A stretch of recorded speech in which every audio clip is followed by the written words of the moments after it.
and is the torch which illuminates the world. A very warm good morning to our respected dignitaries, our teaching faculties, our non-teaching staffs, and our dear friends. I, Sai Pooja, and Arpita are the hosts for the day. Today is a special day for all of us who have gathered here to celebrate National Science Day.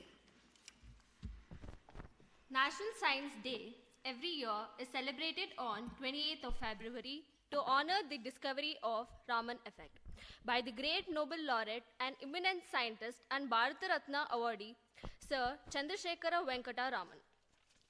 Sir C.V. Raman was awarded a Nobel Prize in 1930 for his remarkable discovery.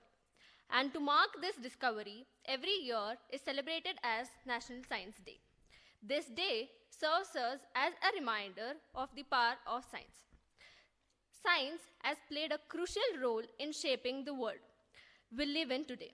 From the discovery of electricity to the development of internet, science and technology has transformed every aspect of our life. It has helped us to understand the natural world and has enabled us to develop new technologies and medicine to improve our daily quality of life. So, let us begin our National Science Day by seeking the blessing of the Supreme Almighty with our invocation song. I call upon Shraddha, Subhadra and team for an invocation song.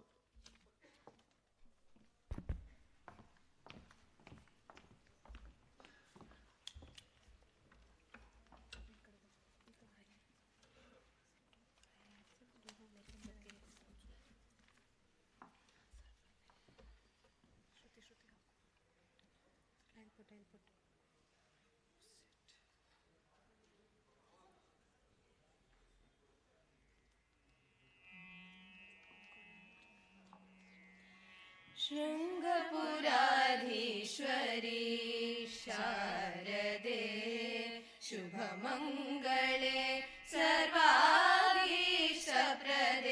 शृङ्गपुराधीश्वरी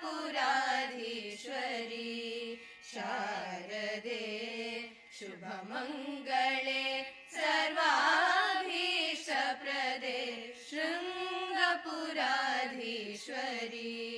Sharde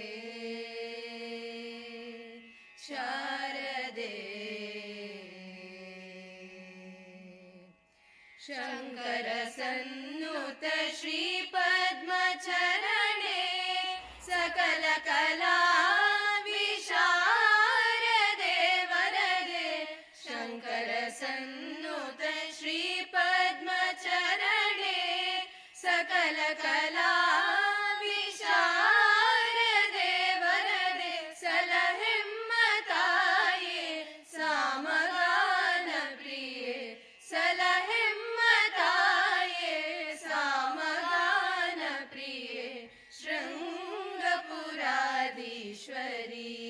Sharde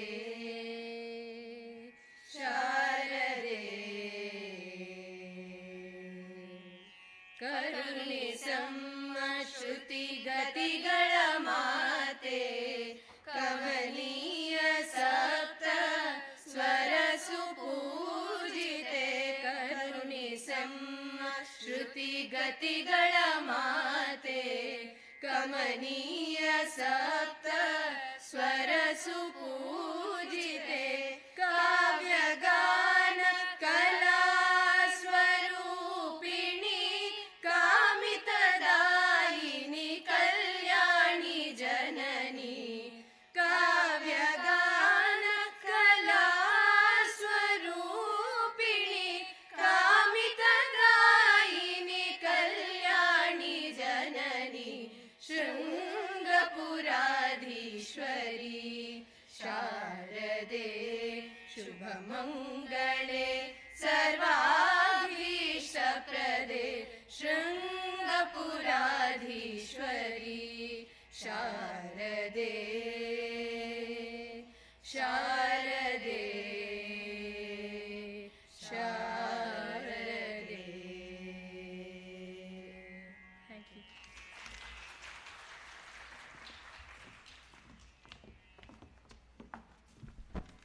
Thank you, team, for this beautiful prayer song. A ray of light is a ray of hope. Let's Let's all leave the darkness and step towards the bright path. Now, we will have our traditional lamp lighting ceremony. I now request all our dignitaries on the dais to come forward to light the lamp and symbolically inaugurate the program.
Thank you, dignitaries. Thank you, everyone. I now request Professor Devraj Sir, Dean of Sciences, to address the gathering. So please.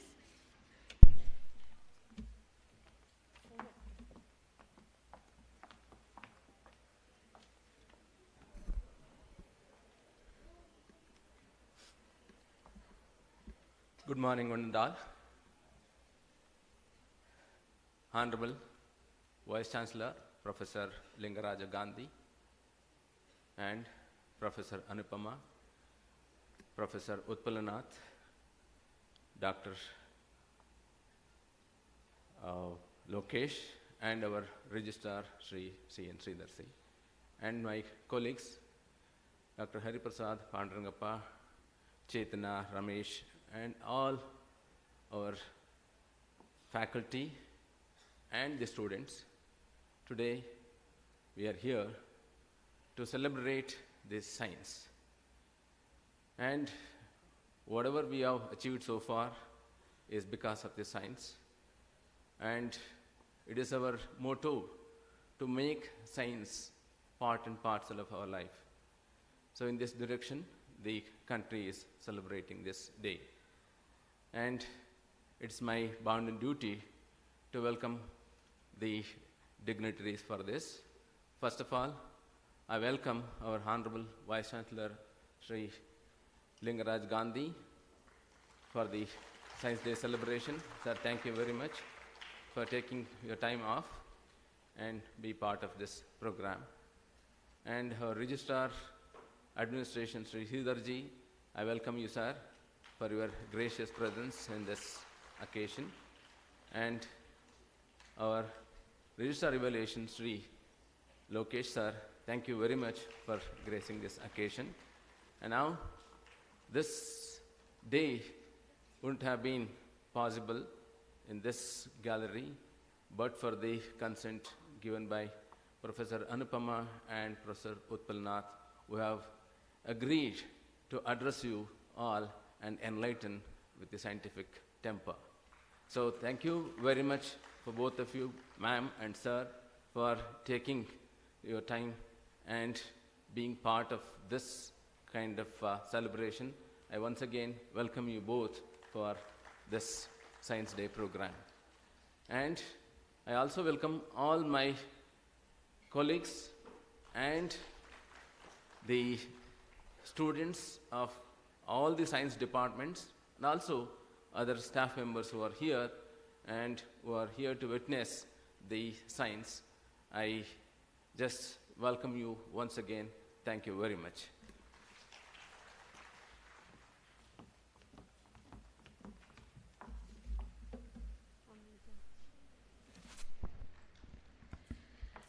Thank you, sir, for such a warm welcome. I now request our Honorable Vice Chancellor, Sir, Professor Lingaraj Gandhi, Sir, to address the gathering. Sir, please.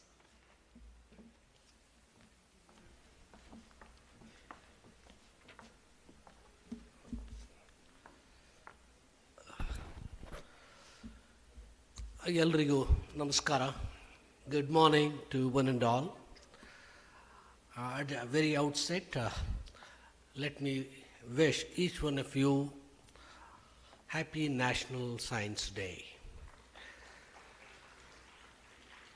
My colleagues on the dais, Sri C.N. Sridhar, Registrar Administration, Professor Lokesha, Registrar Evaluation, our respected guests, Dr. Anupama from Indian Institute of Astrophysics, and we have yet another speaker, Professor Utpal Nath, Indian Institute of Science, and my colleague, Professor Devraj, Dean, Faculty of Science, and also my other colleagues, Professor Hari Prasad, Professor Pandurangappa, and other members of the faculty from various departments of science, Bengaluru City University. And dear students, it's indeed a matter of a special pride and happiness for us, especially to Bengaluru City University, which is located on this historical campus, Central College campus, to celebrate the Science Day. And you all know this is the historic campus with a history of over 160 years. And one of the premier institutions, Central College, in the country and in the world. It is here in this very campus, a great campus, and we all should feel proud and happy that we all belong to this campus, Central College campus, as students, as teachers, as administrators, and we are here in this great campus, which has created history in all fields: science, sports, literature, culture, performing arts, music, those things. And this is the institution which was established in 1858 as a high school, and the student should know. 1858. As a school, Bengaluru High School, it was established then in 1872. The degree courses started here. BA, then the degrees were called BAs. Sir M. Vishwesvaraya got his degree from this campus in 1881 to be precise, and it is BA. Sir Mirza Ismail, BA. Rajaji Rajagopalachari, he did his BA. And Sir C.V. Raman is a graduate from Madras University, Presidency University, Madras. And he did his BA in physics and MA in physics. And this university, this campus rather, Central College, belonged to Madras University till 1916. And this history I would like the students to know how we have traveled as an education institution from high school to historic Central College campus, producing Nobel laureates and Bharata Ratna, Sir M.V. Rajaji, and C.N.R. Rao was also a student here. So when the University of Mysore was started in 1916, again it is another 106 years old, this was a nucleus of University of Mysore. Central College was known for science studies, and Maharaja's College in Mysore was known for arts and humanities. Both were the nucleus. When the University of Mysore, from University of Mysore, Bangalore University was started in 1964. From 1964 till 2018, and this campus, which was a city campus of parent Bangalore University, in 1718 it became a university. This is the journey, this is the travel. This is a story of the Central College becoming a university. Again we have reintroduced graduate programs, honors programs, BA, BSc, become among others. It was here in this great campus, which was known for science since its beginning. Even as a center for matriculation, there were well-known scientists teaching here. And Sir C.V. Raman, who joined after his completing his civil service, ICS, Indian Civil Service, he joined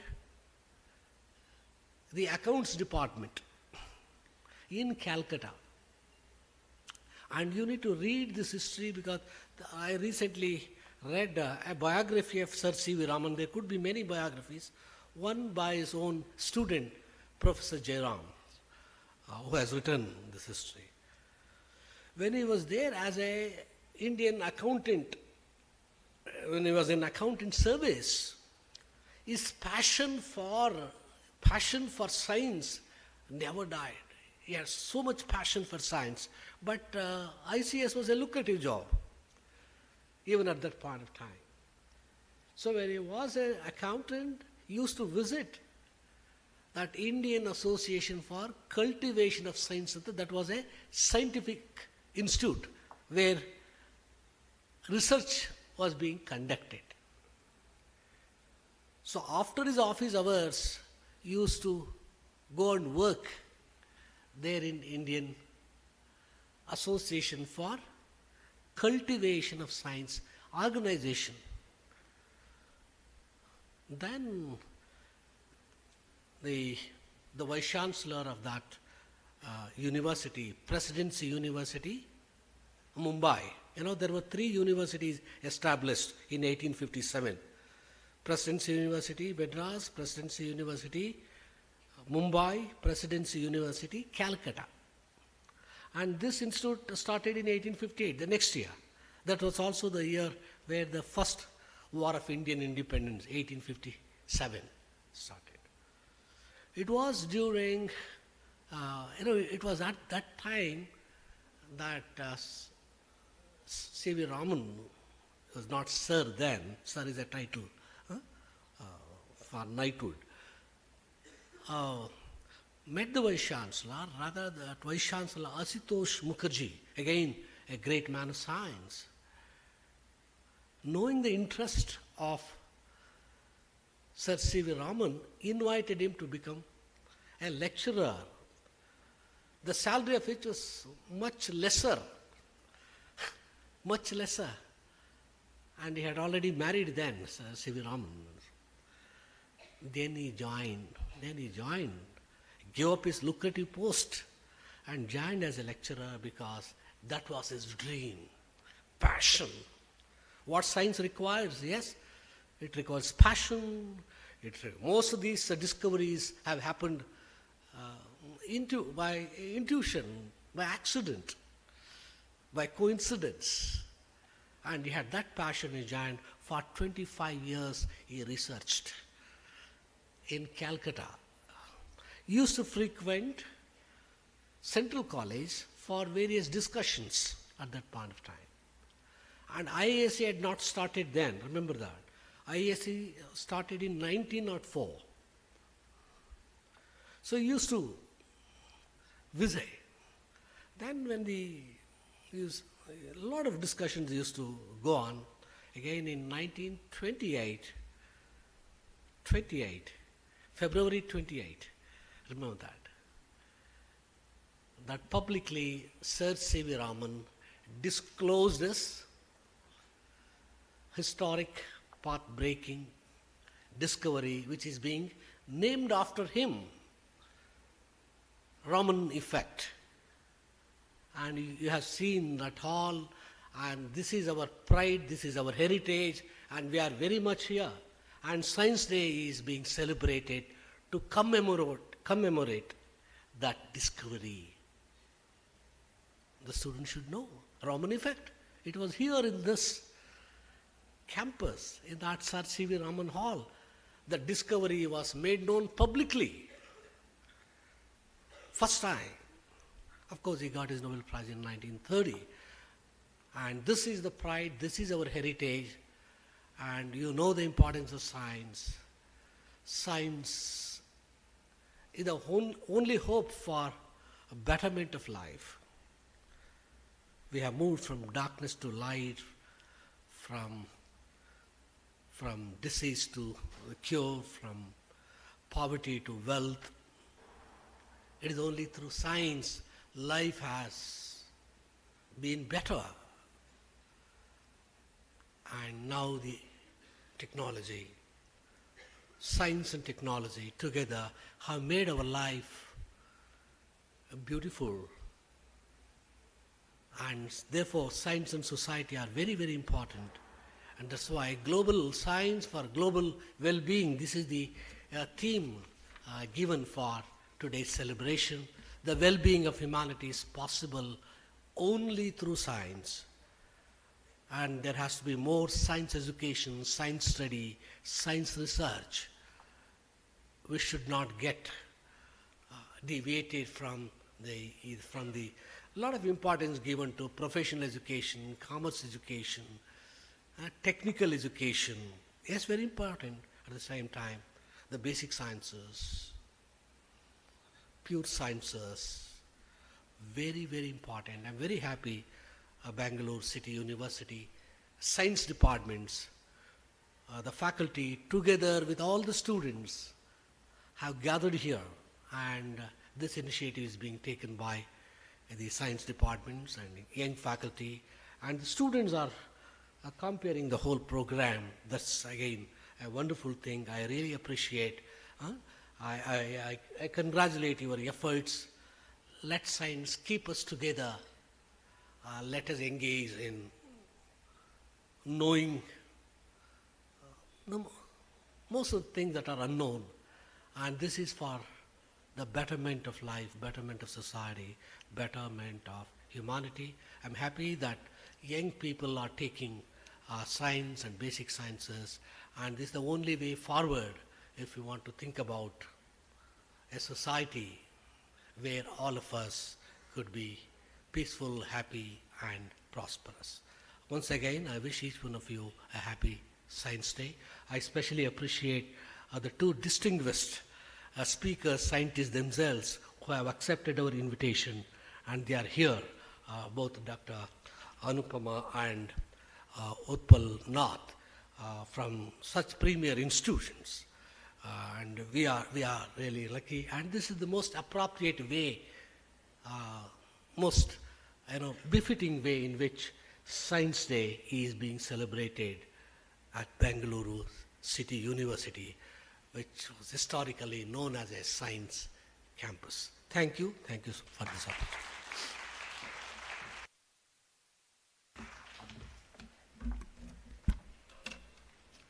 Thank you very much, sir, for your valuable thoughts on science and technology.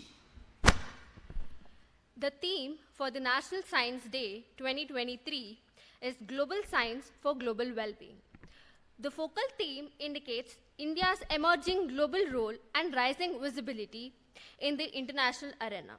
That is, the global science today is the global technology of tomorrow. Having said that, I request Professor Utpal Nath, sir, for an inaugural word. So please.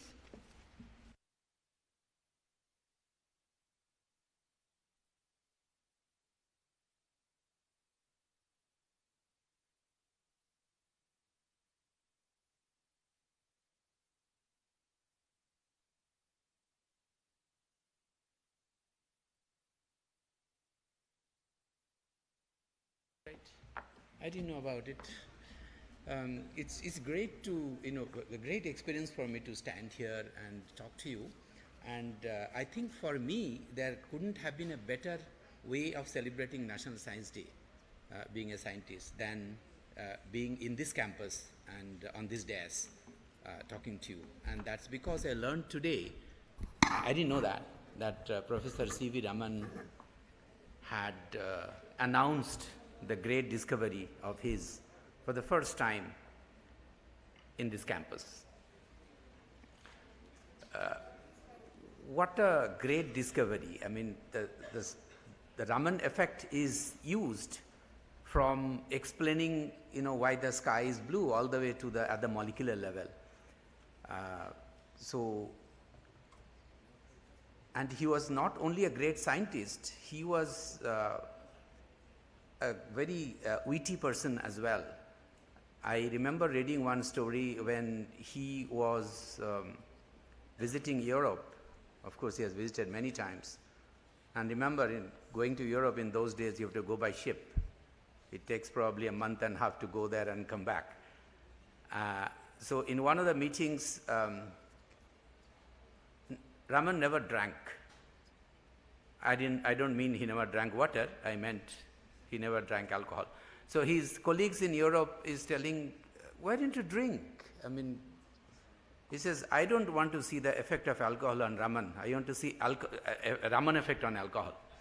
So that was, I thought, he was as great a witty man as a scientist he was.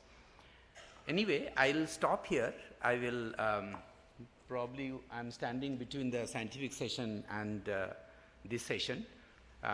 Thank you very much for being here, and hope to interacting with you over the scientific session. Thank you.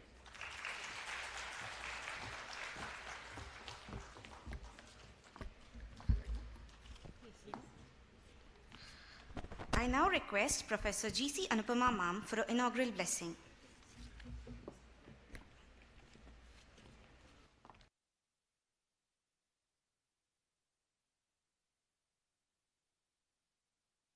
Good morning, everybody. It's a great pleasure to be here on this very important day for us Indian scientists. We are honoring Professor Raman and his discovery today, and I would just like to give you a small story, my personal story on how excited we were when we were doing a BSc, when we learned the Raman effect.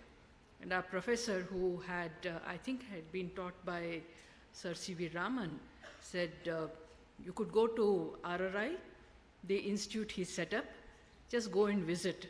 And we were so excited, a bunch of us just walked into RRI without prior permission. We had no idea what we needed to do. We just walked in there. And we were pleasantly surprised by the reception we got at RRI. We were shown the Raman Museum and shown around the entire institute. It was a great pleasure. And the reason why I'm telling you this is that it is basically the environment and the culture that Raman created in his institute, which opened itself to young people who were interested in science, and that created a great impression on us who had gone there. So, on this particular day, I would also like to tell you that you should take the opportunity to visit the various science institutes which are there in Bangalore. Bangalore is the science capital of the country, so don't lose out on this opportunity. And this is really excellent that you're having lectures, and it's our privilege to come here and talk to you people. So let me not continue further. We'll start off with the talks, and please feel free to ask questions. Don't be intimidated by us. We are all like you. We were like you at one point of time. Okay?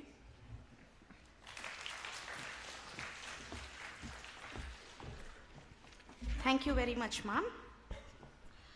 I now request Professor P.R. Chetana ma'am to propose a vote of thanks.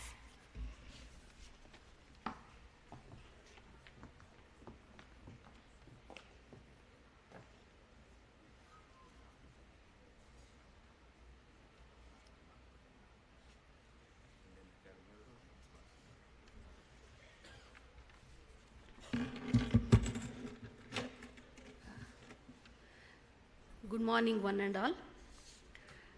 So all of you know that today we are gathered here for the celebration of National Science Day. So on this occasion, we have started the program here with lighting the lamp and a few words with dignitaries on the dais. So here I like to thank the scientists who have accepted our invitation and who have come over to Bengaluru City University to ignite the spark of learning in all of you. Professor Vikram Jairam.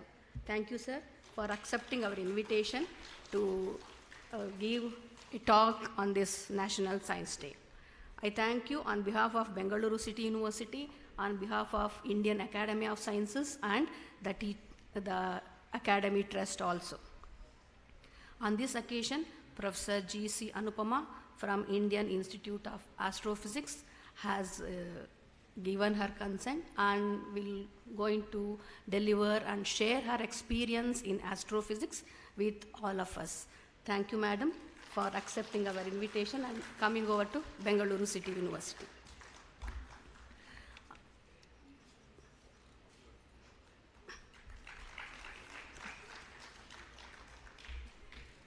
So this program is jointly organized by Bengaluru City University, various societies, the Chemical Society, Biochemical Society, Zoological Society, and all the science departments in association with Indian Academy of Sciences, Bengaluru, and the Academy Trust, Bengaluru.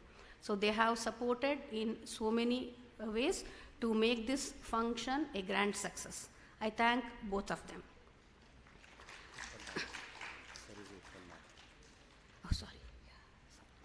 Sorry, there's a correction. Professor Utpal Nath has accepted our invitation and come over here.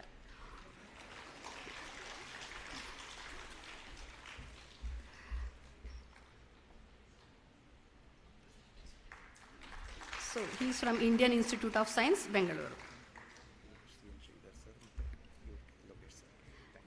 Yeah.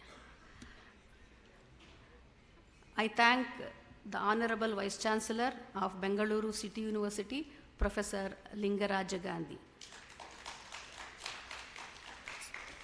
He came over here for the inauguration of Science Day celebrations.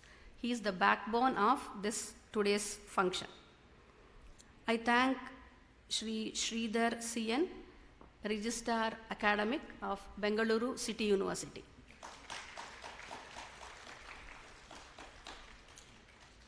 I take this opportunity to thank Professor V. Lokesha, Registrar Evaluation, Bengaluru City University.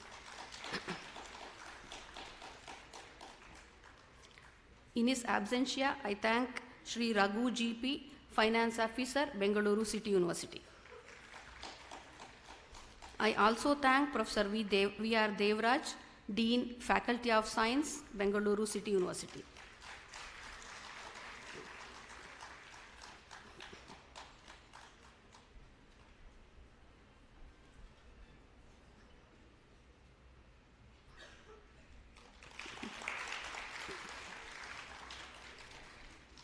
And I thank those who have worked on the dais before the screen and who are going to make this function a grand success. I thank media and also the mass communication department for recording, and I thank all the participants who has gathered here to enjoy the 2 lectures which are going to be presented now.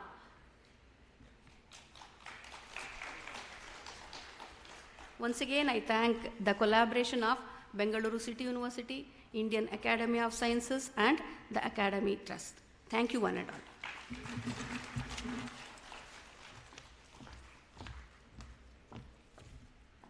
Thank you, ma'am.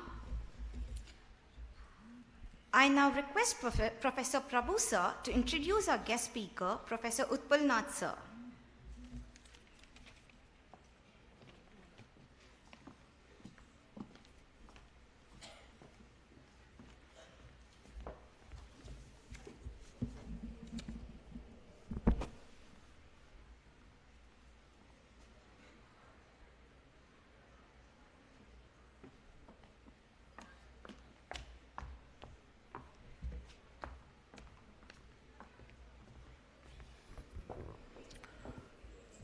Good morning, one and all present here. I am very happy to introduce today's first scientific session speaker, Professor Utpal Nath. Professor Utpal Nath obtained his BSc Agriculture degree from Bidhan Krishi Vishwavidyalaya, Kalyani, West Bengal in 1988, and MSc in Biotechnology from Tamil Nadu Agriculture University, Coimbatore, Tamil Nadu. He obtained his PhD from National Center for Biological Sciences in the year 1996. Sir has 2 postdoctoral research experiences, one at National Center for Biological Sciences, that is Tata Institute of Fundamental Research, Bengaluru, and he moved to abroad and worked at John Innes Center, Norwich, United Kingdom. After coming back to India, he joined as assistant professor in the Department of Microbiology and Cell Biology, Indian Institute of Science, Bengaluru in 2002. Currently, Sir is professor in the same department.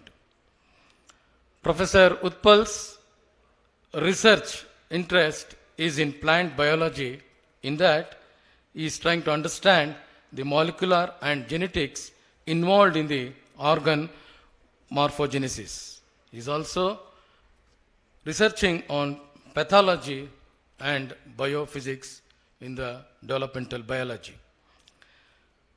His research grants are supported by DBT, DST, CSIR, and in the foreign collaboration, RC, United Kingdom.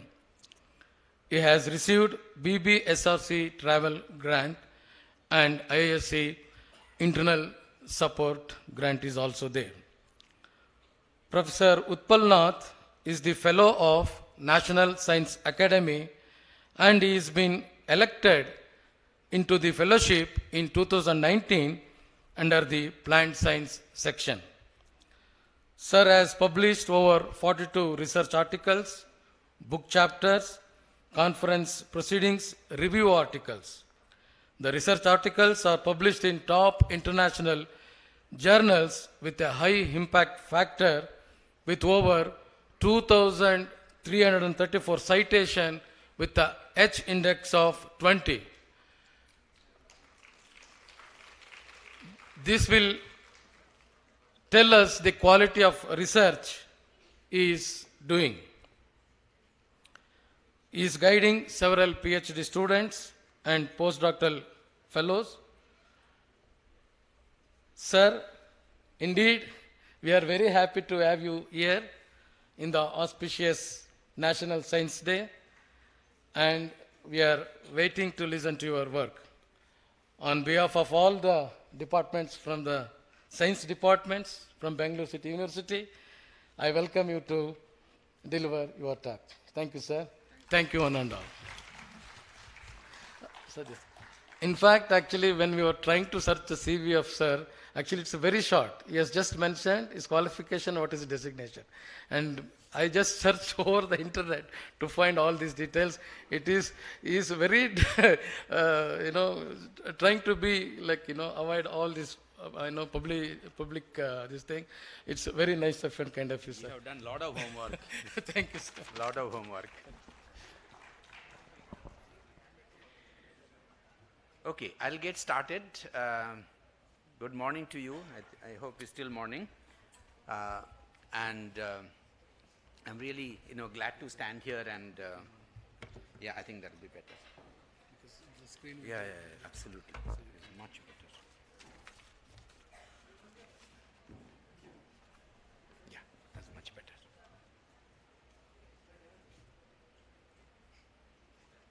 Okay, am I audible? Am I visible? Okay, good. Then we can get started. It's great to be here. Two of my colleagues, I think Professor Nagar in our department was also from here, and Balaji, Professor K. Balaji, we joined together.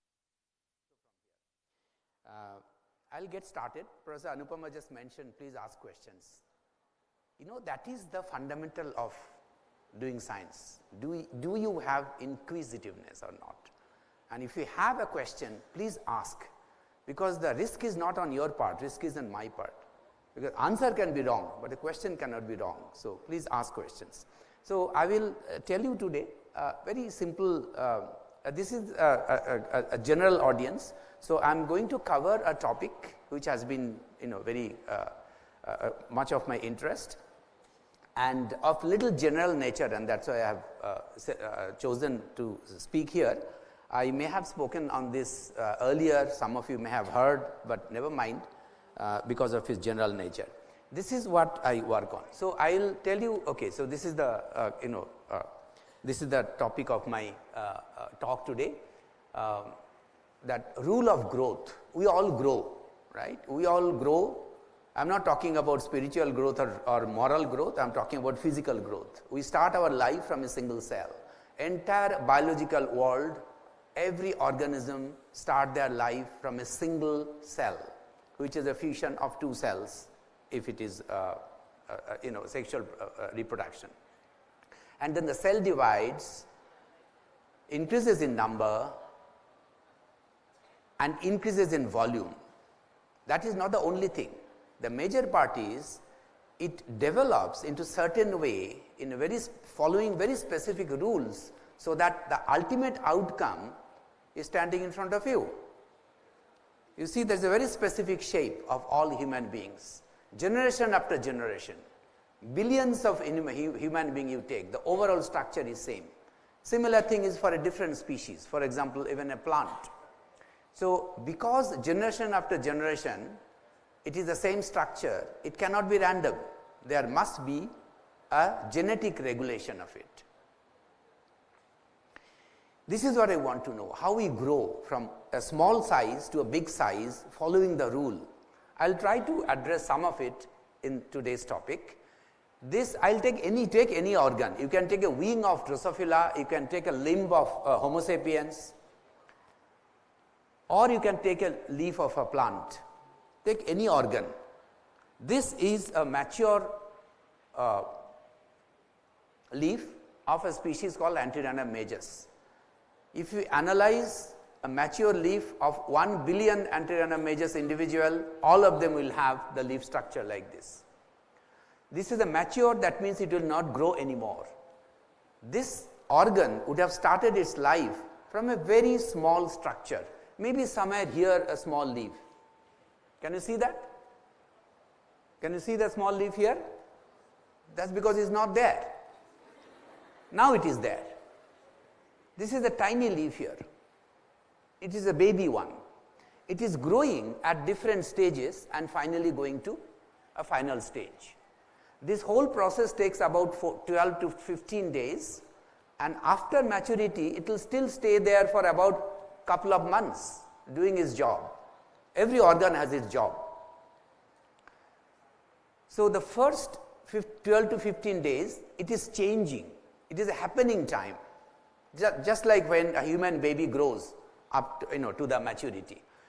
My question is that how does that growth happens? What are the rules that it follows, biological and the physical rules, to make a structure like this from a structure like this? So I have shown you the pictures, and if you compare a baby leaf somewhere here, say this one, and the maturity, and compare them, this is what you see. What are you seeing? I don't know where this one came from. Yeah. And what are you seeing? You are seeing a small structure growing to a big structure. Now I will ask a question. How this small structure grew to a big structure? What is the rule of growth?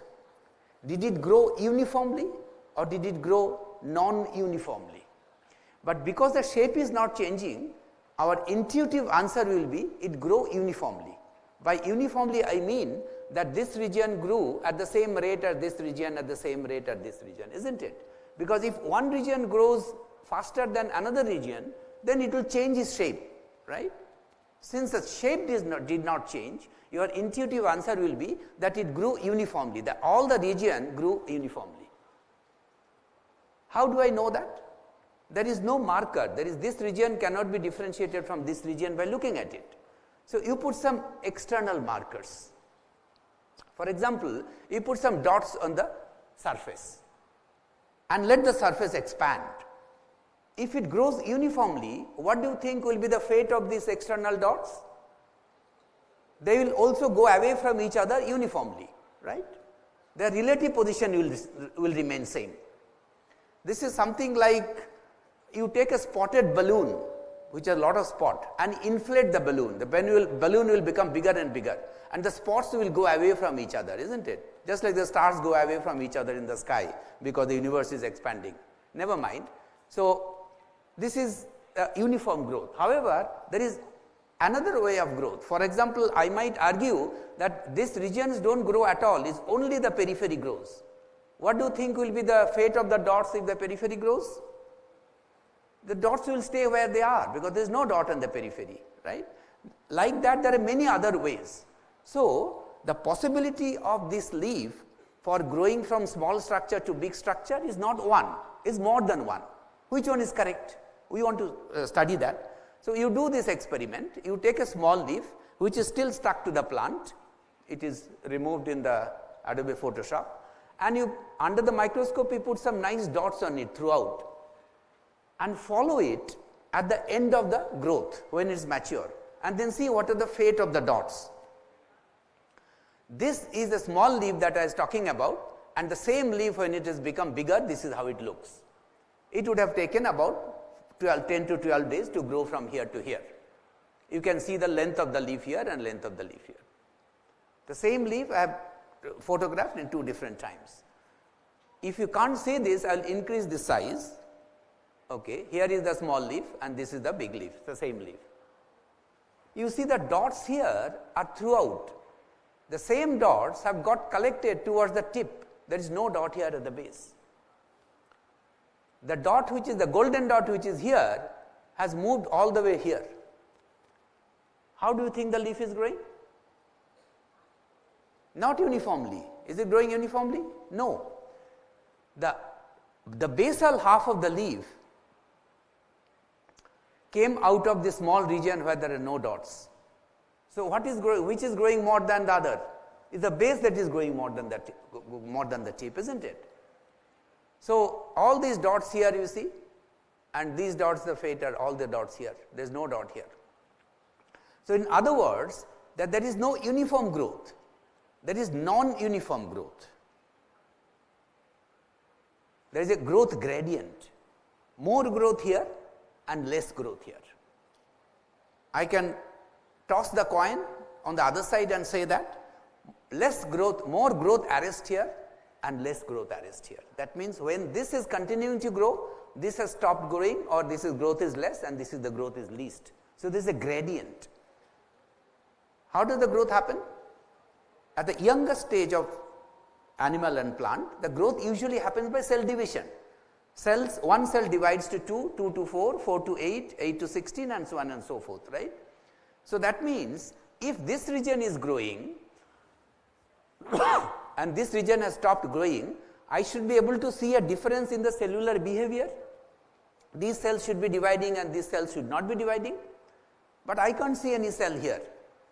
How do I see it? I can use some experiment, for example, a microscope, a scanning electron microscope. This is a small leaf of 7 millimeter long. Remember, the same leaf will become 70 millimeter long. At this young stage, I do a scanning electron micrograph.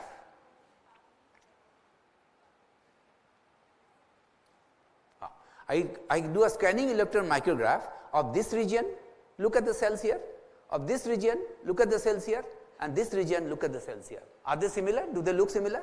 No, very different. These cells are dividing, that is why they are so small. Dividing cells are small. These cells are mature already, if not mature, at least more mature than this one. You see the average area, 1500 square micron. And these cells are somewhere in between. Look at the size, the area, 500 square micron roughly.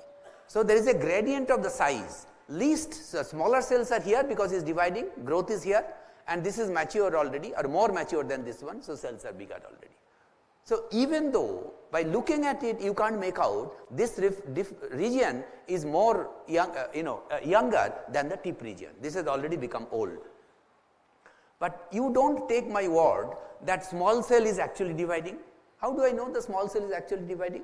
That is not good enough because I am saying it. There must be some genes which are expressed in the dividing cell, but does not express in the mature cell. Do you know any gene that is expressed only in the dividing cell and not in the mature cell?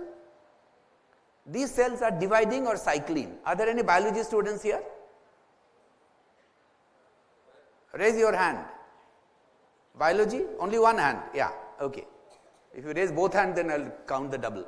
Yeah, so these cells are dividing. Do you know any gene that is expressed only in the dividing cell and not in the mature cell? These cells are cycling, right? Cell cycle is going on. I almost told you the name. Cyclin, right? There is a gene called cyclin which is expressed only in the dividing cell but not in the mature cell. So, what you can do is, you can see that how the cyclin is or that gene is expressing here, here or here. So, you do that experiment. This is, okay, you can't see this here, I will normalize. This is a leaf which is only 1.2 millimeter, very, very tiny length. This is a leaf which has become little bigger from all the way from here to here, you can't see this. And this is the leaf which is 8.2 millimeter long, I have normalized the size. And this leaf is expressing cyclin. You have heard this term reporter gene, right? So, this is a reporter gene. Every blue dot means the cyclin is expressing. Okay? So, the blue color is reporting to you that cyclin is expressing and hence the cells are dividing. In this young leaf 1.2 millimeter long, the cells are dividing throughout. There is a gradient, maximum here, minimum here, but it is dividing throughout, right? You agree with that? When the leaf becomes little bit bigger, 3.2 millimeter long, you see the cell cycle is going on at the base but not at the tip. And when it is even little bit bigger, the cell cycle is going on only here and not in this region. By the time it becomes 1 centimeter, there is no cell cycle at all. Remember, this leaf will grow much bigger somewhere here, but that growth is because of cell expansion, not because of cell division. Nevertheless, there is a gradient of growth, right? More growth here or more division here and less here. So, all these experiments together tells us that there is a growth gradient, right? A young growing leaf has more growth here at the base and less growth here at the tip. When one region grows more, another region grows less, this is traditionally called allometry. You know what allometry means, the term. Allo means not iso, right? Opposite of iso, not similar. And metry means measurement. So allometry means, the classical definition of allometry is that the growth relationship of one organ to the rest of the body. For example, when I was growing, there was a time when I also grew, no, maybe in Jurassic age, but still. So when I was growing, my one organ grew at a rate which is different from the rest of the body. This is called allometry, and any developmental biology book, if you open, you will see one example of this. You would have read this biology book where there is a crab, photograph of a crab called fiddler crab. The fiddler crab, when it is very small, the two arms are of same size. At maturity, one arm is much, much bigger than the other arm. That means that that arm must have grown at a faster rate than the rest of the body. That is called allometry. And this is another classic example because it belongs, related to human being. So this picture will be there in any developmental biology book. I have taken from Gilbert's book. This is a baby which is still a fetus, 8-week-old fetus, grown to 12-week-old, 16 weeks old, and she is born here. And she is growing, and she is mature. What has been done here is the height has been normalized from 0 to 1. Okay? What do you see here? This is a growth, just like the leaf growth I showed you. This is a human baby growth. What do you see here? What is the difference between here and here? Look at the head. Almost 50% of the total height is head. Right? And look at the head here at maturity. Hardly 15% of the total height. What does it mean? That as we grow, our head becomes smaller and smaller. Right? That's what it means. No, it doesn't mean that. Because remember, I have normalized it. Well, probably the children would like to think that, the adults have smaller head. But nevertheless, it means that the proportion of head decreases. And the proportion of body increases. That means our body grows at a faster rate than our head grows. This is amazing. The same thing happened for the leaf also. One region is growing more than the other region. Did you know that the same growth allometry is there in our hand also? This region grows more than this region, grows more than this region. There is a gradient of growth, just like the leaf has. This allometry was worked by a gentleman called Julian Huxley, and he, for the first time, explained a mathematical rule that, what mathematics, what equation it follows, the growth. For that, I will take an example again for the human being.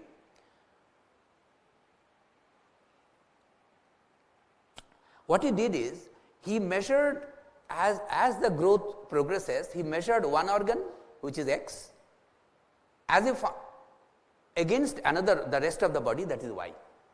And he plotted the two, X and Y. This is head and this is trunk. When he plots that, he does not get a straight line. You should not get a straight line also, right? Because the head is growing less than the body. So this is not a straight line. That means the relationship between X and Y does not follow a straight line. What is the equation of straight line? Y equal to ms plus c, right? Or Y proportional to X. This is not Y proportional to X. It is Y proportional to X to the power some value called alpha. Okay? So by the way, this is proportional and this is alpha, looks very similar. Huh? So Y proportional to X to the power alpha. Alpha is not 1. It is either more than 1 or is less than 1. This is called power law, not a straight line equation, it's a power law. So if you are a basic level mathematician, you will quickly convert this to equal to Y equal to B, which is a constant, into X to the power alpha, right? This kind of mathematics you have done in 10th standard or 12th standard. This is not a straight line equation, but I can easily convert that into a straight line equation. Can you? Take the double log, right? If it is a power law, you can take the double log, take a log of this one and log of this one. If you take a log of Y, what will happen? Log Y, right? Hello? There is a log y. And this will be log b plus alpha log x. Anyway, whatever happens, I don't know mathematics, that's the maximum mathematics that I know. So, I will stop here. So, you see now it is a straight line, y equal to mx plus c. What is this m or alpha value, this green one? Do you know what it is? It is the slope of the line. It is the tan theta, it is the slope of the line. What does alpha tell you? Alpha tells you that when head grows 3 times, the body grows 3 to the power alpha. Okay? That is what it means. So, alpha tells you something else. Alpha tells you that when alpha is more than 1, it is called positive allometry. For human being it is 2.6. For human being it is 2.6 means that when my head grows twice, my body grows 2 to the power 2.6. Okay? That is what alpha means. So, when alpha is greater than 1, it is called positive allometry, and that means the growth gradient is like this, just like the human being or for the leaf. But when alpha is less than 1, it means negative allometry, or the growth gradient is opposite. It is growing more here and less here. That does not happen for human being. And when alpha is 1 is called isometry, there is no growth gradient at all. Okay? So, when any organ or organism grows, you see there are 3 possibilities. I can grow from the top, I can grow from the base, or I cannot have any growth growth gradient, I can grow isometrically. Why the leaf grows only with the negative allometry, with the positive allometry? Why can't it grow from the tip as well? What is the constraint? What is the rule? So, I can measure that alpha value for the leaf also, but there is a slight difficulty, because for human being there is a head and there is a trunk and there is a border line. So, I can measure from here to here and here to here. For the leaf it is very difficult, but you can. For doing experiment, many a times you have to take an artificial situation. So, in a young leaf you can put a dot in the center, right in the center of the line, at the middle of the line, and say that this is the head of the leaf and this is the trunk of the leaf, x equal to y. And now you keep measuring as it grows, you keep measuring x and y, you can find out the alpha value. How do you do it? On day 1, x equal to y, so your value is x1, y1. On the day 2, it will be x2 and y2. On the day 3, x3, y3. On the day 4, x4, y4. Keep measuring and plot in the way that log plot that I have just now described. Find out the slope. It will tell you that is growing, it will tell you the alpha value, and the alpha value will tell you that it is growing from this polarity or this polarity, because the growth polarity is an important research topic in developmental biology. So, do that. What are the possibilities? The day 1, when you start measurement x equal to y, at the end of the experiment x may be small, the y may have grown more, right? This is a positive allometry. Other possibility is that end of the experiment x is more than y, which is negative allometry, and other possibility is x equal to y, they grow equally, so there is no allometry at all, this is isometry. Let us do the experiment. You do that for the leaf that is there on this campus itself. For example, we did the leaf that is there in the IISc campus. Okay? I am considering only this axis. Remember, I totally ignored the growth in this axis. I totally ignored the shape of the leaf. I only consider the proximo-distal axis. This is the base of the leaf and this is the tip of the leaf. Measure the alpha value. Measure for about 70-80 species. What you got is that, so this is the growth ratio or alpha value in this axis, 1, 2, 3, 4. This is the value of 1 which is highlighted. For many species, it is more than 1. As long as it is more than 1, it is called positive allometry. Very good. That means the growth is from the base and not from the tip. So, this is called positive allometry. Alpha is more than 1, which was known. I showed you in the beginning. Antirrhinum, Arabidopsis, most of the leaf it grows from the positive allometry. However, interestingly, you see there are some leaves of different species. Okay? For them, the alpha value is statistically 1. It is not more, not less. That is interesting. That means there is no polarity at all. It is growing equally, right, isometrically. There are some leaves, even though, so this is called isometry. There are some leaf here, they grow, their alpha value is less than 1. Statistically it is less, significantly is less than 1, which means that the allometry is negative allometry. That means does it grow from the top? We will see. At least alpha value is concerned, it is. And there is one plant, I am sure there will be many, which has a complex allometry, which I call it complex allometry or positive negative. I will come to that later. So, by doing a very simple experiment where you do not even need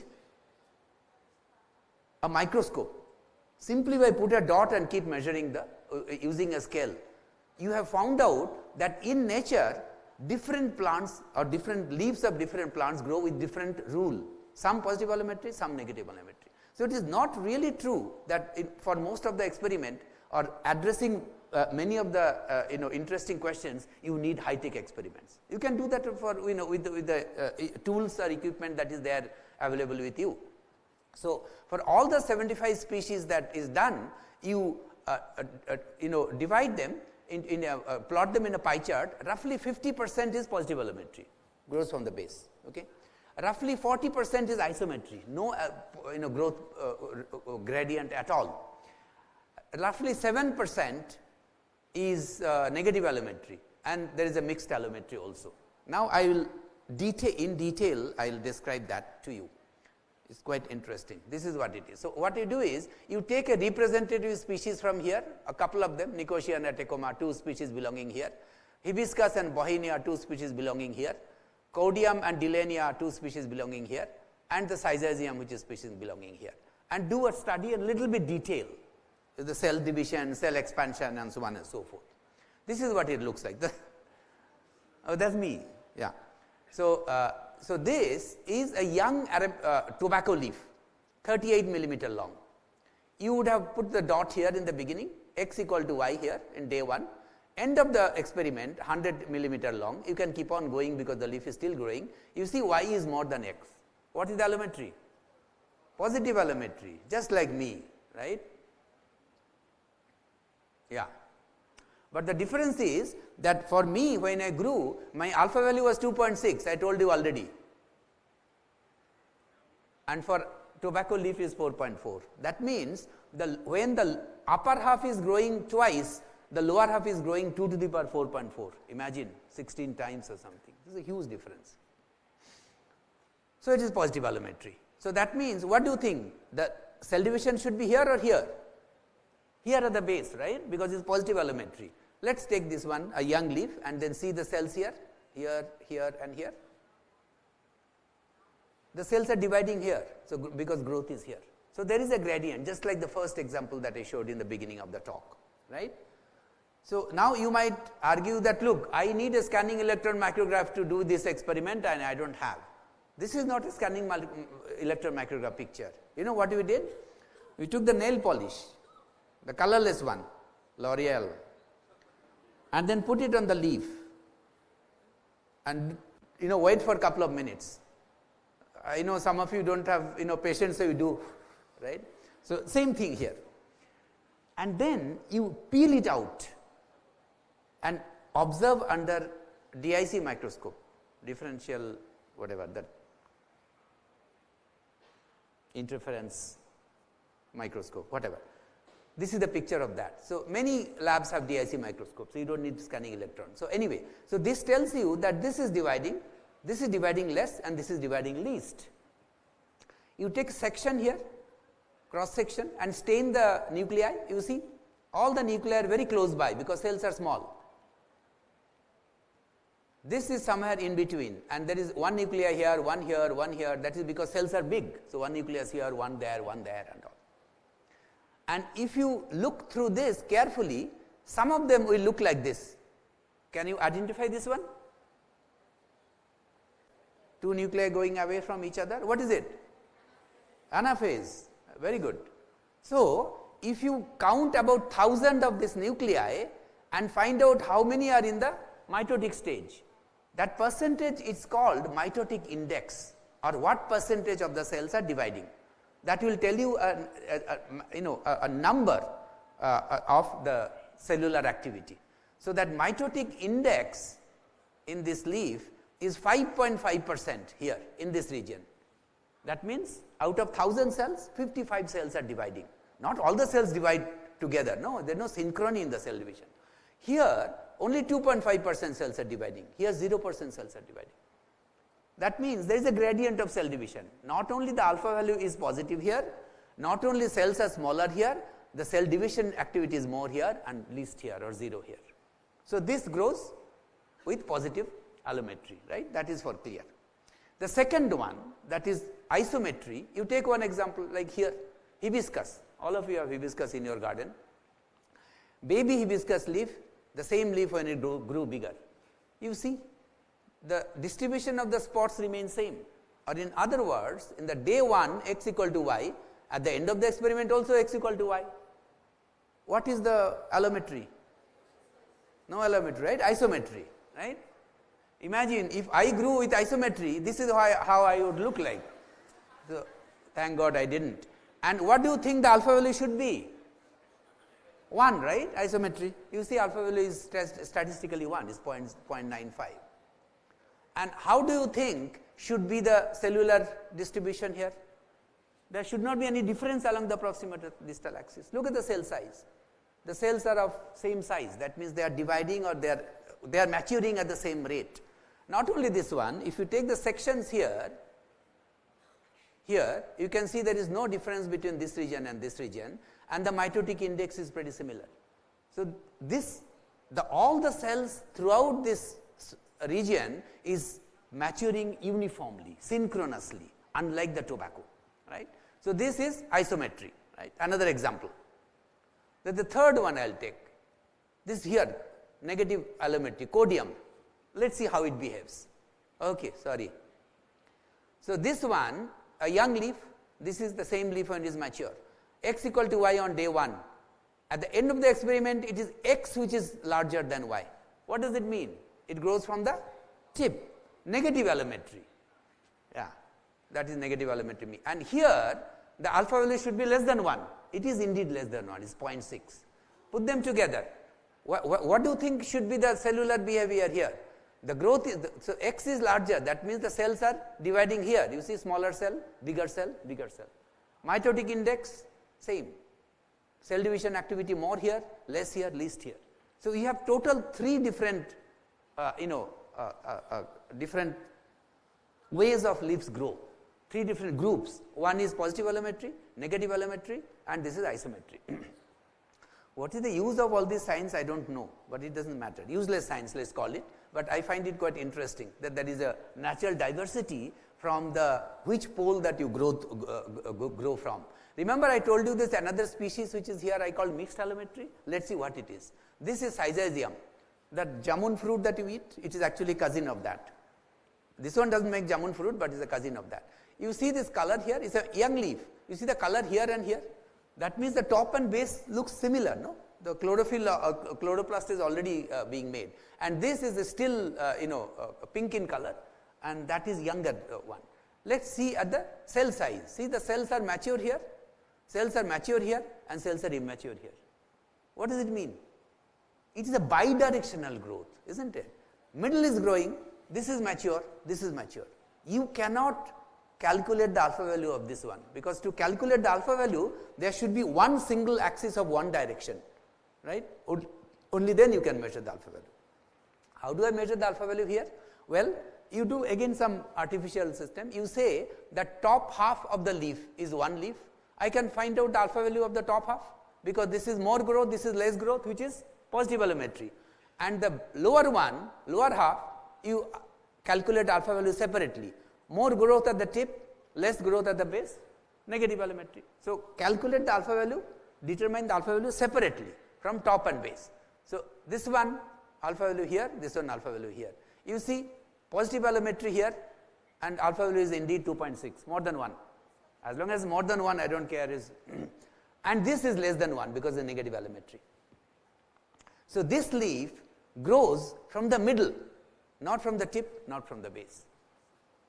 So, if you thought only human being grows from the middle, that is not correct. Even leaves also can grow from the middle. Huh? Anyway, never mind.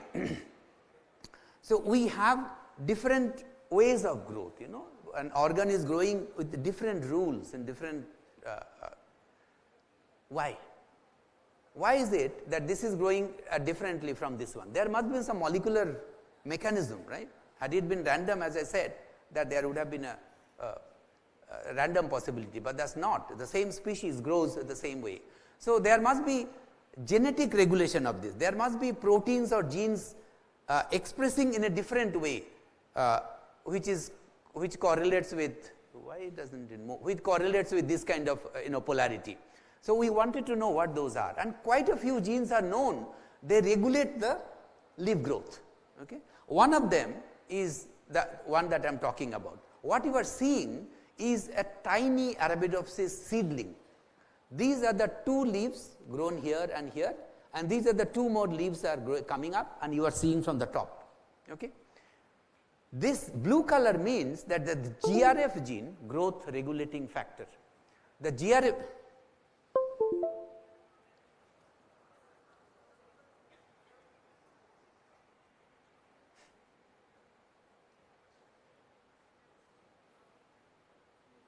Did I say something wrong? That's why it's not working? No.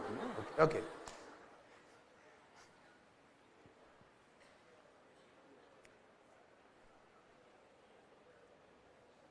So, there is a large number of molecules, the genes or their descendants, which is protein, are known. They regulate growth. Either they promote growth or they suppress growth. Remember, growth promoting genes are not only important, it is very important to suppress the growth. Because when you start our life, the growth is the default state. We start our life from growth, cell divide, we become bigger. It is very important to stop the growth. And in an adult organism like this, constantly there is a mechanism to suppress the growth. Cells should not divide. If it starts dividing by mistake, what happens? Cancer is the result of that, right? The same thing for all the organisms. There is a group of cells promote growth, there is a group of genes, not group of cells, there is a group of genes that promote growth, and there is a group of genes which suppress growth in right time, right place. Then only we get some organ which is like that, or organism like that. So, the GRFs are the genes, transcription factor by the way, are expressed in a gradient. More growth here in Arabidopsis, you see more GRF, less, and there is no GRF at all. And all these GRFs genes are regulated by a microRNA. You heard about microRNA? It is quite interesting. We have read in the book earlier, before 2000, that the genes make RNA, RNA makes protein, right? That is the central dogma of molecular biology. Gene, that is DNA, to RNA, to protein. But interestingly, there are certain genes which does not make any protein at all. How do they function? They make large RNA, and that RNA is chopped off and made a very tiny RNA. That RNA is a deadly RNA. That RNA is a regulatory RNA, does not make proteins, but it actually degrades the mRNA, which is other mRNAs which is supposed to make protein. They are called microRNA or regulatory RNA. This is what got Nobel Prize in 2002, I think, microRNA. Within some 4 or 5 years of the discovery, it is so important discovery. So, there is a microRNA which suppresses this GRF encoding mRNAs, and this microRNA is expressed exactly opposite of this one. This is the young leaf, it is expressed in the mature region and not in the immature region. This degrades this one. Actually, you are seeing this pattern because the microRNA is expressing here and degrading this mRNA here. Okay? So, there are two genes, one regulates the other, one suppresses the other. We wanted to know that whether this microRNA is responsible microRNA is responsible for the growth diversity that I described just in the previous slide, right? Top, base and all. In this species which grows with positive allometry, that means growth is here promoted by this and maturity is promoted here because of this one. If you if you cut into half, there will be more microRNA here, less microRNA here. We wanted to see whether in a leaf which is growing in the with negative allometry, whether this microRNA has opposite expression pattern, more here and less here, and this gene which promotes growth is more here and less here. This is what you wanted to see, because just because I am showing that there is a diversity, I want to know what is the molecular mechanism. So, we studied the expression pattern of this one. How did we do it? We first took one example of each growth pattern. This is positive allometry. We took Tecoma plant, which see the cell division here at the base and cell maturity at the tip and somewhere in between here. So, what is the growth polarity here? More growth here, less growth here. This is positive allometry.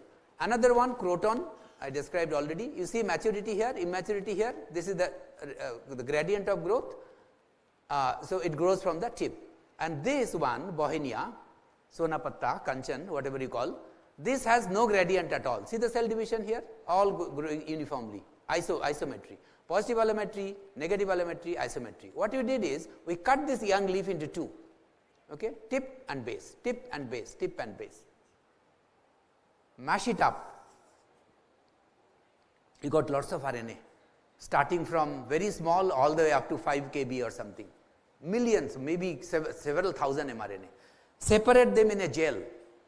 Okay. Depending on the size, they will get separated out.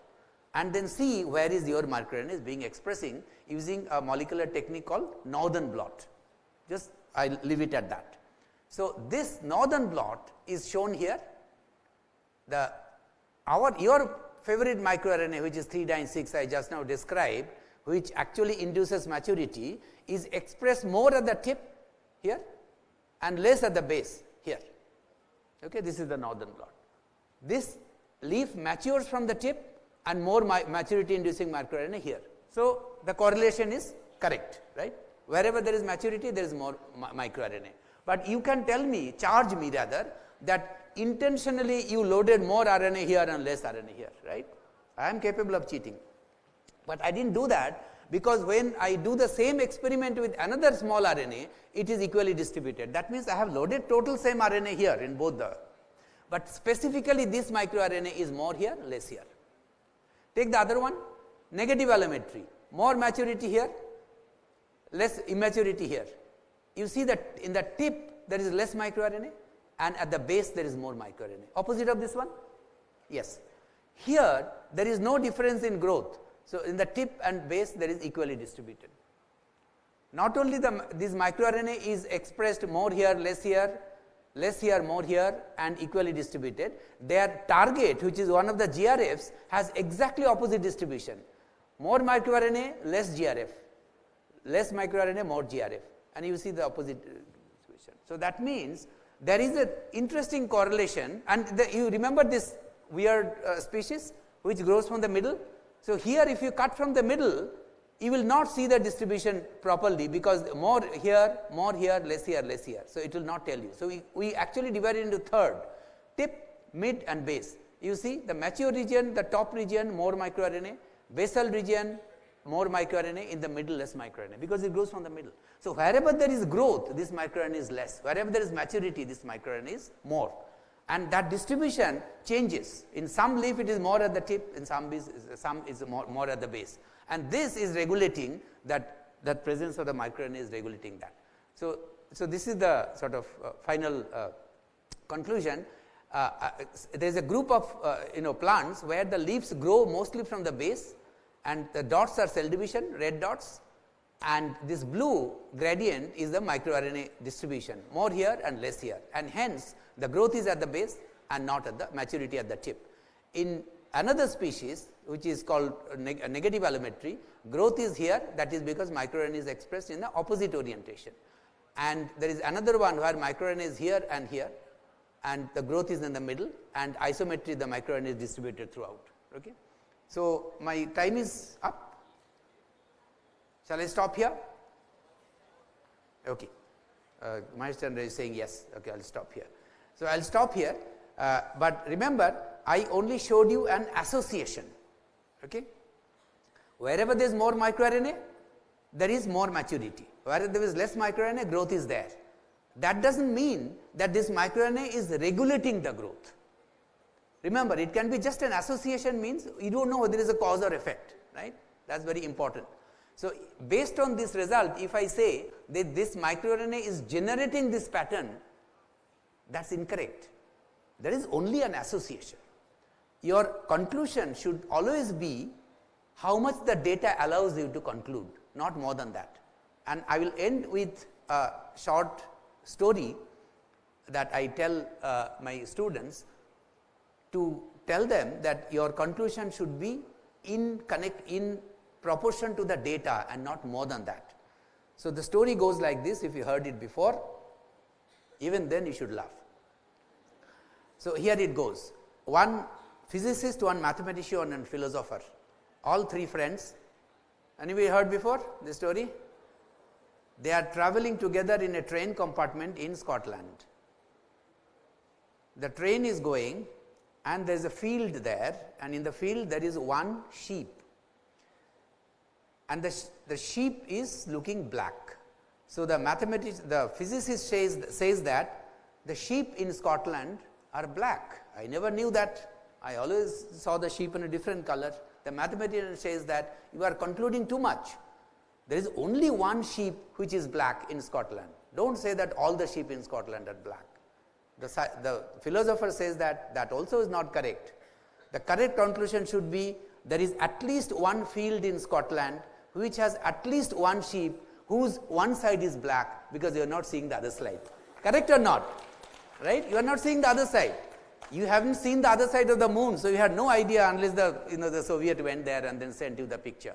So your conclusion should be, at this stage, is there is a strong association between the growth polarity and the polarity of the microRNA. Whether this is causing or whether it is an effect, which is something we don't know, maybe we can tell you next time. Okay, I will stop here.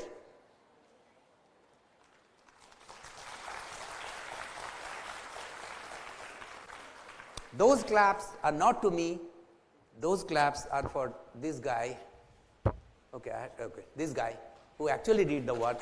So, Mainak Dasgupta, he should thank me, because on his behalf I am presenting here.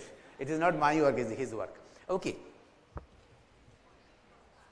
Any questions? So thank you so much, sir, okay. for that wonderful talk. Thank you. I would say that most of us definitely we have understood, the experiments whatever sir has conducted, and the simple way he has explained, and giving the different experimental evidences to understand the concept he was trying to say. So it was just wonderful, and I would request all of you to give a big round of applause for sir for giving such a simple words to made us understand the complex things.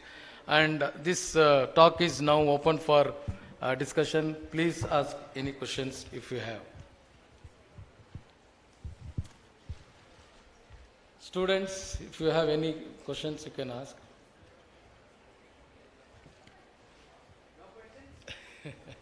Yes, sir. It was. Yes, sir. It is.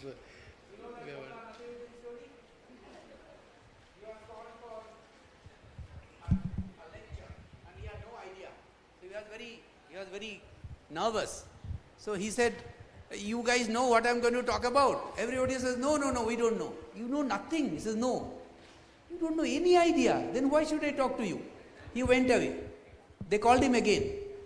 He says, do you know what I am talking about? Everybody says, yes. Oh, you know everything. Why should I talk? He went away. They called again. The audience became now, wiser. He says, do you know what I am going to talk about? The left side says, yes, we know. Right side says, no, we have no idea. He says, you tell them. Why should I talk then?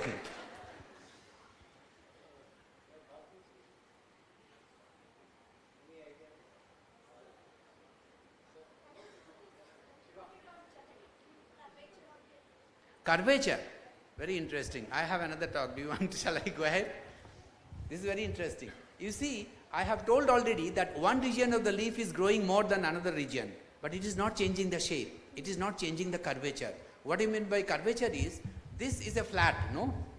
If the middle grows more, what do you think it will become? Cup shape, isn't it? And if the periphery grows more, it will become a saddle shape. The saddle is that Pringle chips or the cowboy hat. One curvature in this direction, curvature like that, in this direction, curvature like that. So these are called Gaussian curvature or surface curvatures. This surface curvature is called Gaussian curvature. Okay? The cup shape is positive Gaussian curvature. The cowboy hat shape is called negative curvature, and the flat is called zero Gaussian curvature. So you see there are three possibilities again. The leaves can remain flat, or it can become cup shape, or it can become negative Gaussian curvature, but they are all flat. So there is a genetic mechanism to ensure the curvature is in the leaves remain flat or the surface curvature. I mean, it's an independent mechanism from this one. Yeah. It is not dependent on the genetic expression of Genetics or not? Yes, it does. Because see, the moment you say that our specific gene is regulating a phenomenon, it is genetic. It is genetic.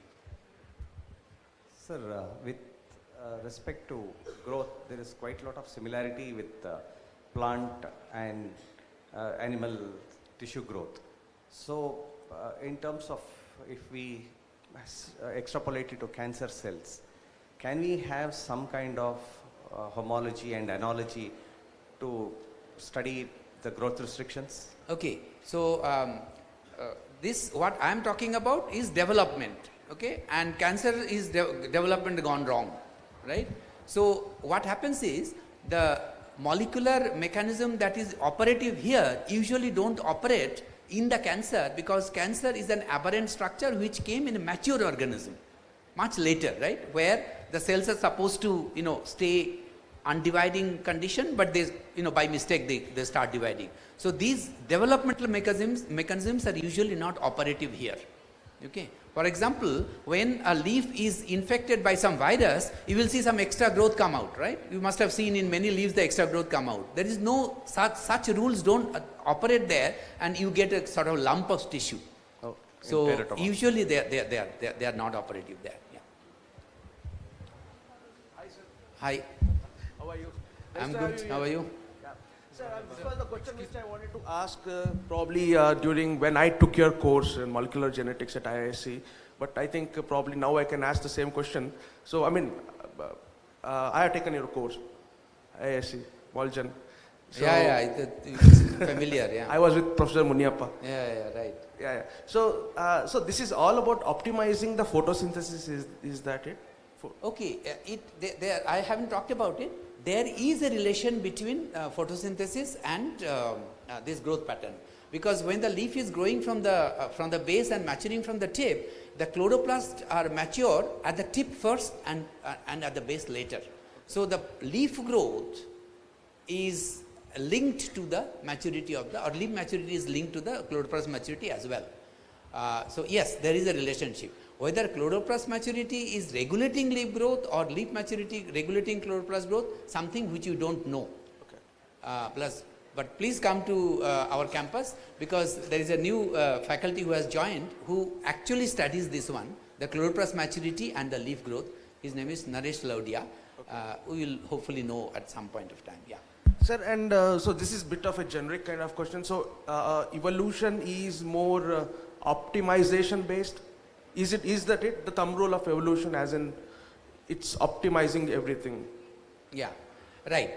Yes, I'll answer that question to you. But the evolution, when did it start? Whenever biological organism started. When is going to end? So it's still going on now. Yeah. So evolution is optimizing in this current environmental condition, right? So, and is still going on. So, yes, the evolution is a continuous process. It is the most optimal at this point of view. If the temperature increases 10 degrees, next year, then those which are already temperature sensitive will eventually perish.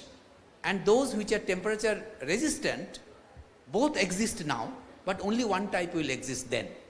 Here, why so much of diversity exists? Probably it is not, it's not affecting their survival. So that's why. So the diversity usually is there in the nature, in the phenomena where it does not affect the existence. So that's why the genes like this, like MIR319, they can have lot of diversity. But you can't have too many mutations or diversity in DNA polymerase, for example. One mutation, that's the end of it. The organism will die. So it depends on how important it is for the survival. The diversity will be there or not depends on that also.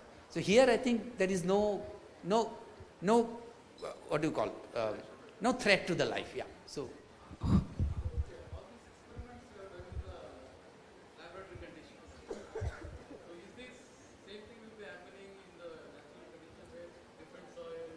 Okay, so right.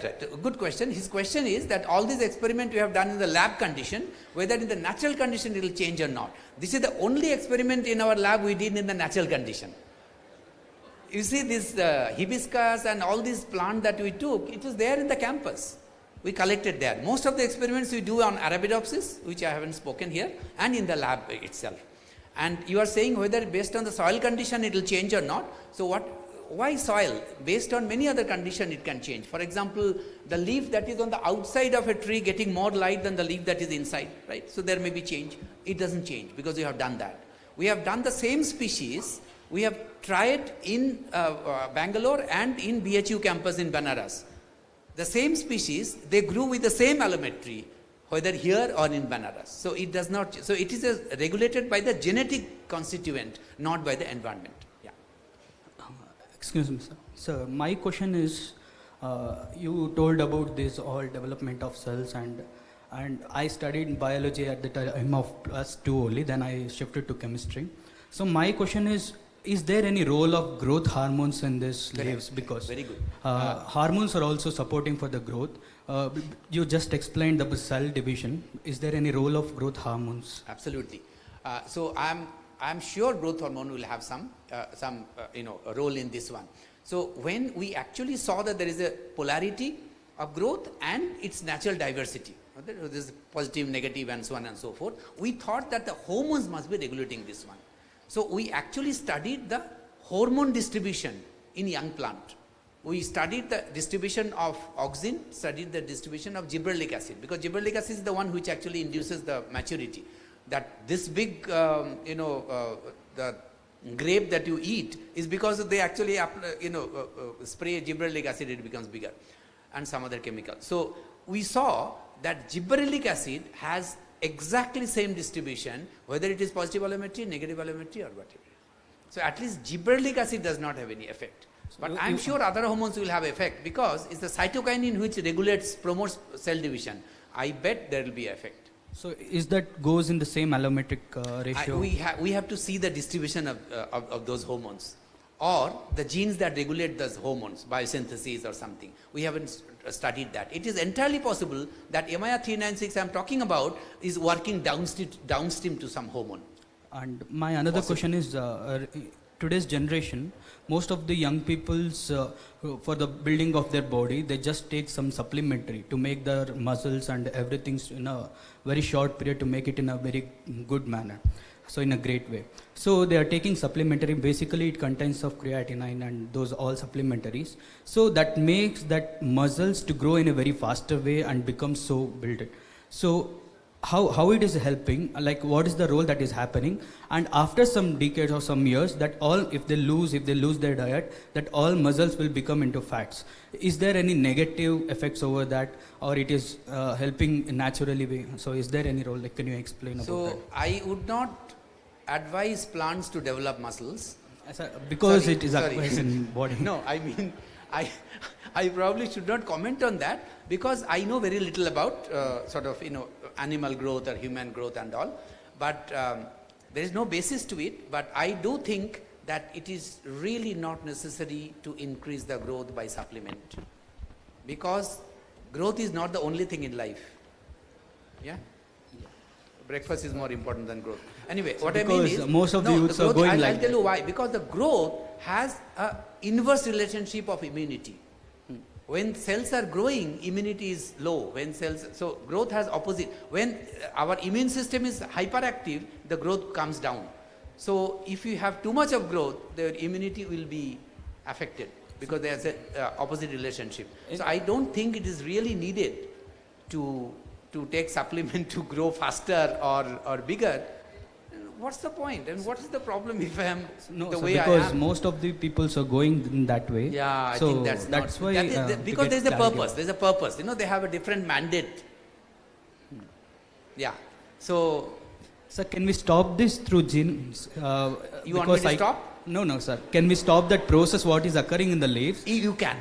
We have actually done that. What you did is, we overexpress the MIR 396. Overexpress means lot of it and everywhere. The leaf became much smaller. Thank you, sir. So you can stop the growth. Yes. Thanks.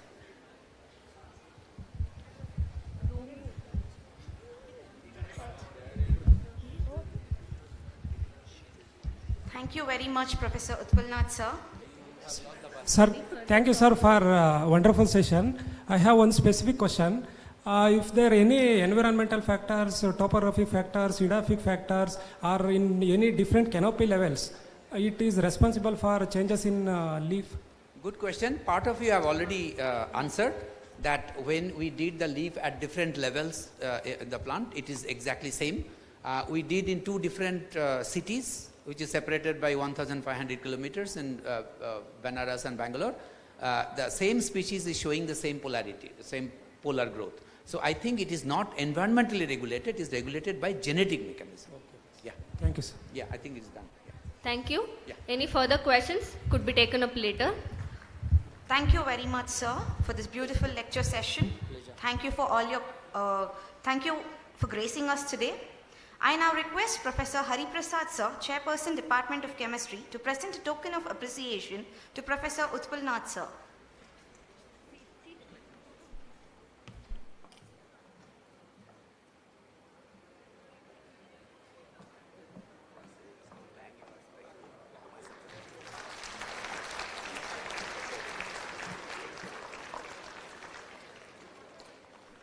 Thank you, sir.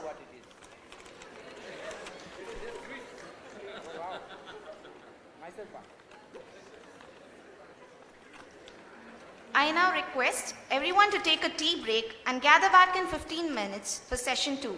Tea is being arranged in the basement. Be here at 11:45. 12 o'clock. 15 minutes break. Be here at 12 o'clock.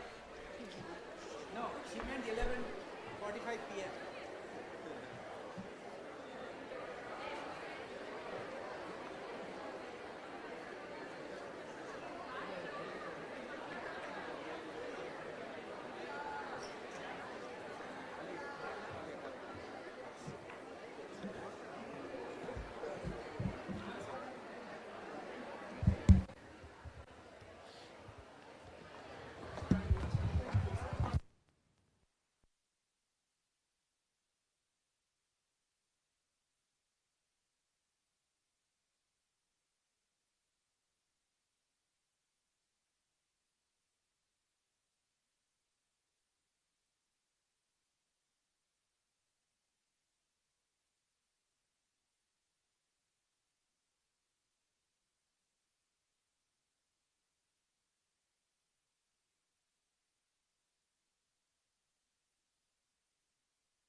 ಅವನು ನಿನಗೆ commerce ಬಿಡ್ತಾರೆ ಹಂಗೆ ಹಿಂಗೆ ಅಂತ ಹೇಳ್ಬಿಟ್ಟು ಇಸ್ಕೊಂಡ್ಬಿಟ್ಟು ಹೋದ.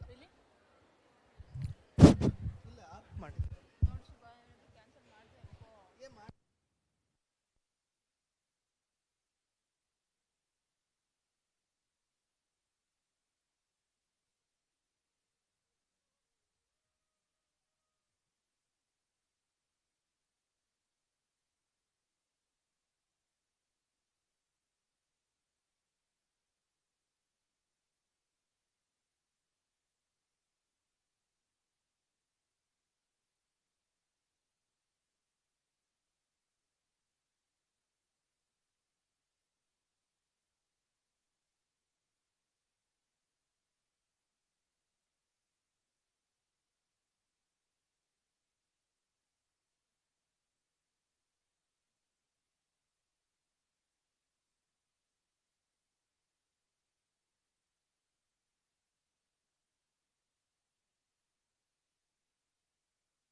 Sir Chandrasekhara Venkataraman was born in Tiruchirappalli, Tamil Nadu on 7th November 1888. He grew up in the atmosphere of music, literature, and science. He joined Presidency College in 1902 and passed his undergraduate examination, securing the first place in physics. In 1907, he gained his post-graduation degree, obtaining the highest distinction. Love for science, enthusiasm for work, and the curiosity to learn new things were natural to Sir Raman. Color, sound, and light held a special fascination for him. In 1930, he was awarded the Nobel Prize for his research work on the behavior of light, which thereafter was known as the Raman effect. In 1954, the government of India honored him the Bharat Ratna for his magnificent contribution to the country in the field of science. In his remembrance and to honor his achievements, this day is celebrated all over the nation. Now, let us all watch a documentary on Sir C.V. Raman. Sir C.V. Raman, a man of science.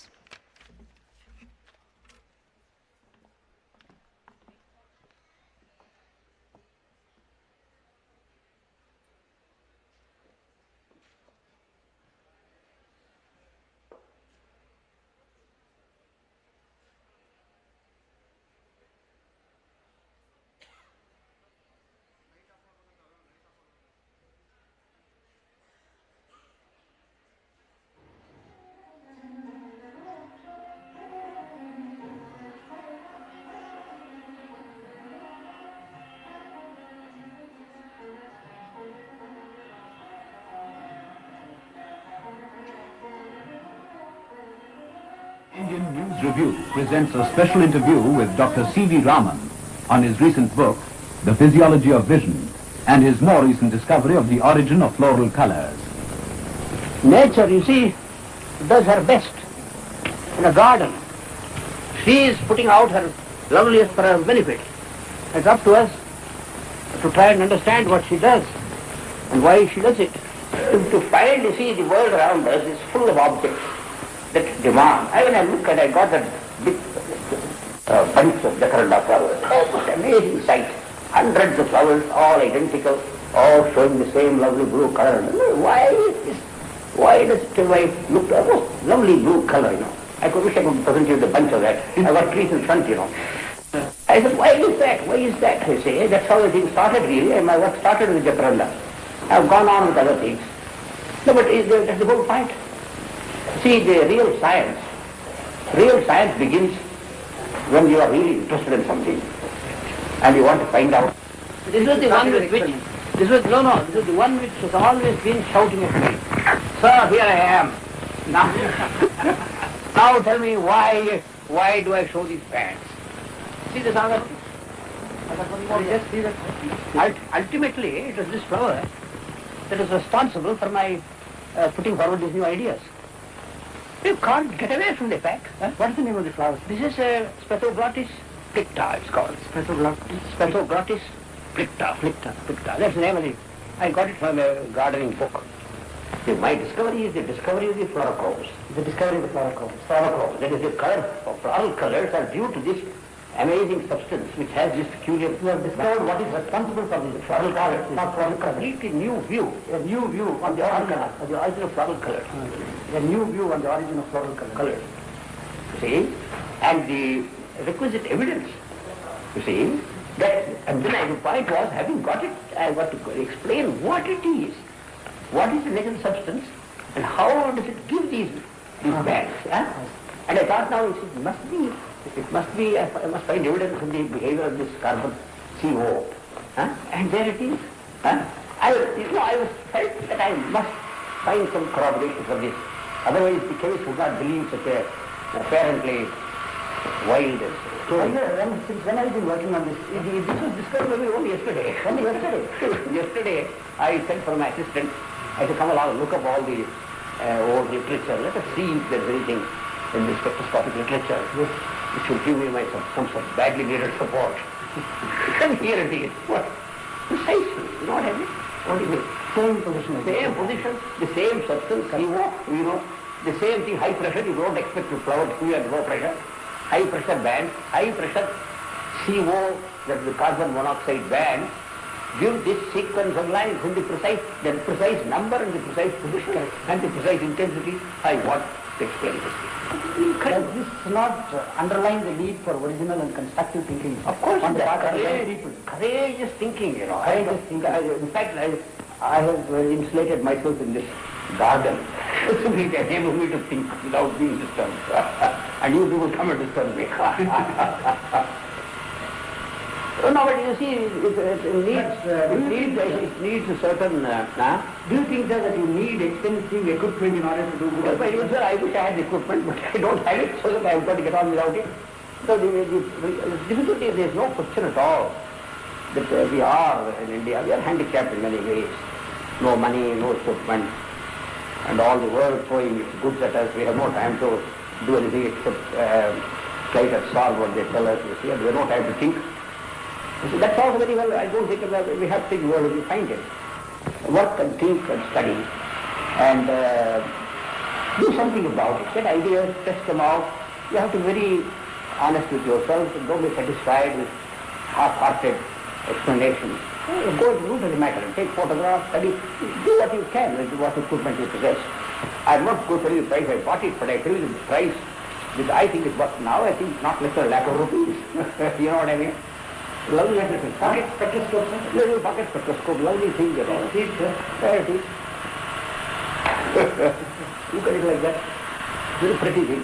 Constantly using it, studying. And with the help of this, you made your latest discovery about this. Well, as well as these I use, you know, that and this, and so on, a few odds and ends, observations, studying, and above all thinking. This is a typical illustration, like I told you yesterday, a typical illustration of how important thinking is.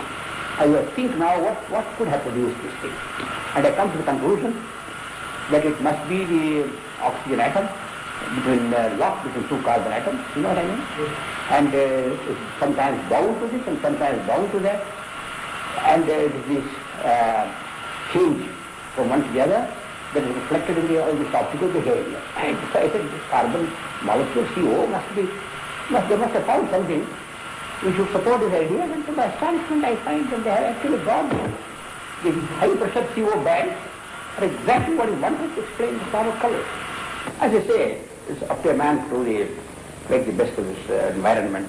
But I don't think it does to be very depressed always, to be optimistic. Now take for example this book of mine. It might be the title, sir. Physiology of Vision. Good. No book, but I see these are my favorite colors. What does this book deal with, sir, mainly?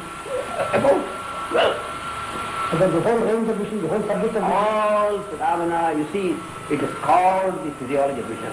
But it really deals with a great array of facts.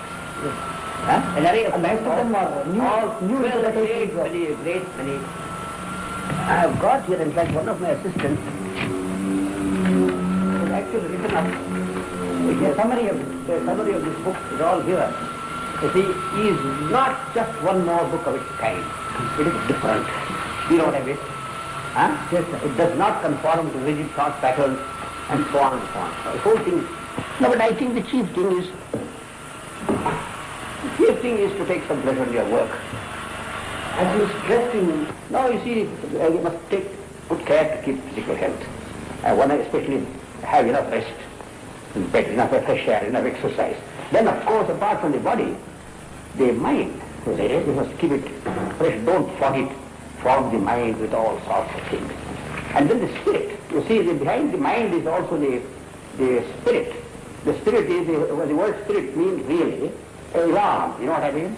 It's the thing that behind the mind there is something that makes the thing go on, you know what I mean? Personally, I say that our salvation is in our own hands. If we in this country make up our mind that we go through something, we'll find something to do and we shall certainly get a place in this. Now we are telling people, it's a good thing we don't always be surrounded by friends and admirers. You see, you should be in a faintly, moderately hostile atmosphere.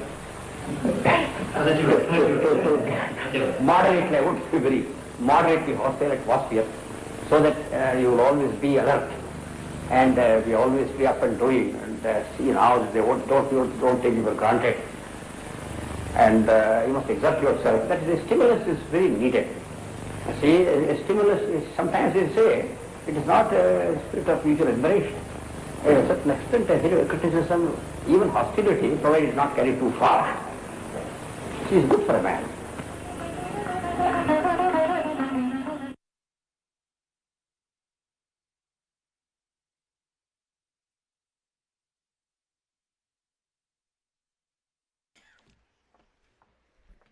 It indeed was a visionary to watch. I'm certain that this documentary would inspire each one of us to pursue our dreams and work hard. It definitely teaches us dedication, perseverance, and the love for subject. Now, I request Professor Ramesh sir to introduce our guest speaker, Professor G.C. Anupama ma'am.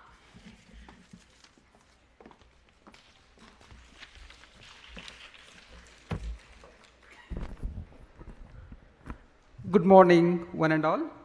A happy National Science Day to you all.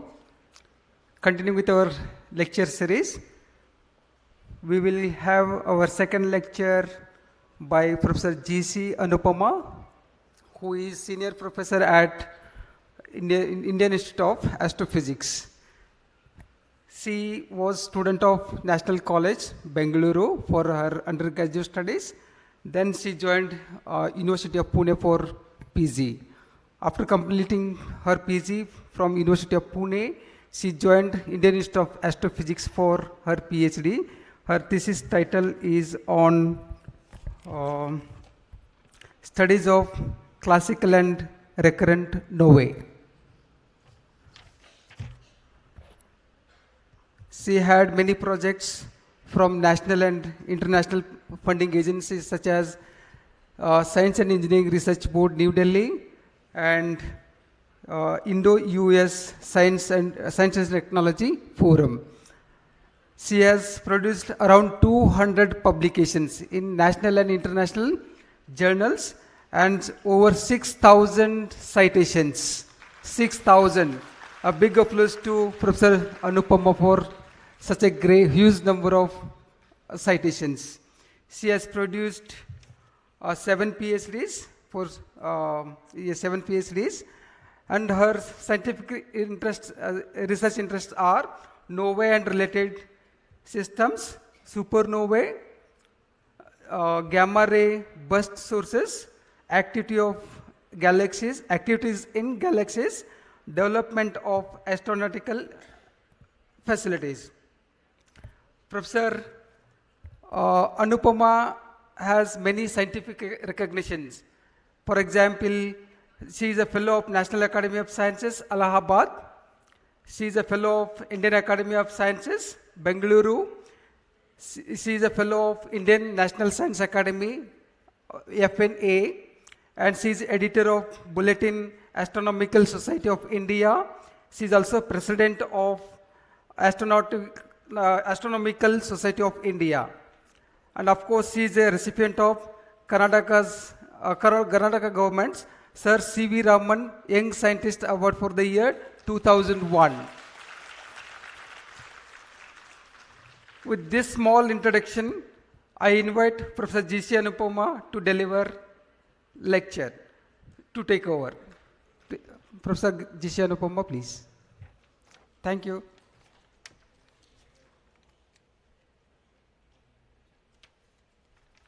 Caller mic.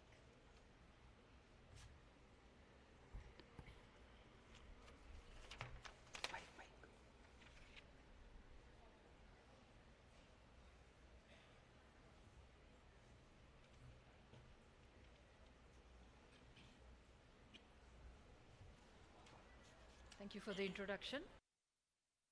Good afternoon, everybody.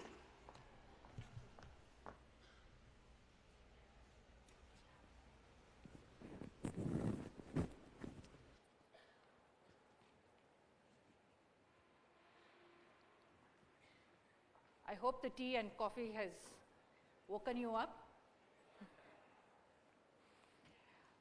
Okay, I'll try to give you a glimpse of what our cosmos is and try to convey the wonders of cosmos and the excitement of doing astronomy.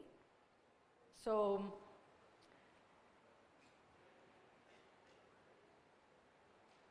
yeah. So you heard the previous talk was all about the growth of, organic bodies, specifically with the example of leaves, and also mentioned about how the human growth is. Now let us look about the universe itself. Okay, so universe was also born and it is currently growing, although there are some components in the universe which have born and die, and so it's like it's an evolving process, and we are part of that evolution. So what is the birth of the universe? It's widely believed that the Big Bang theory explains the birth of the universe, and the entire universe started as a single point almost 14 billion years ago.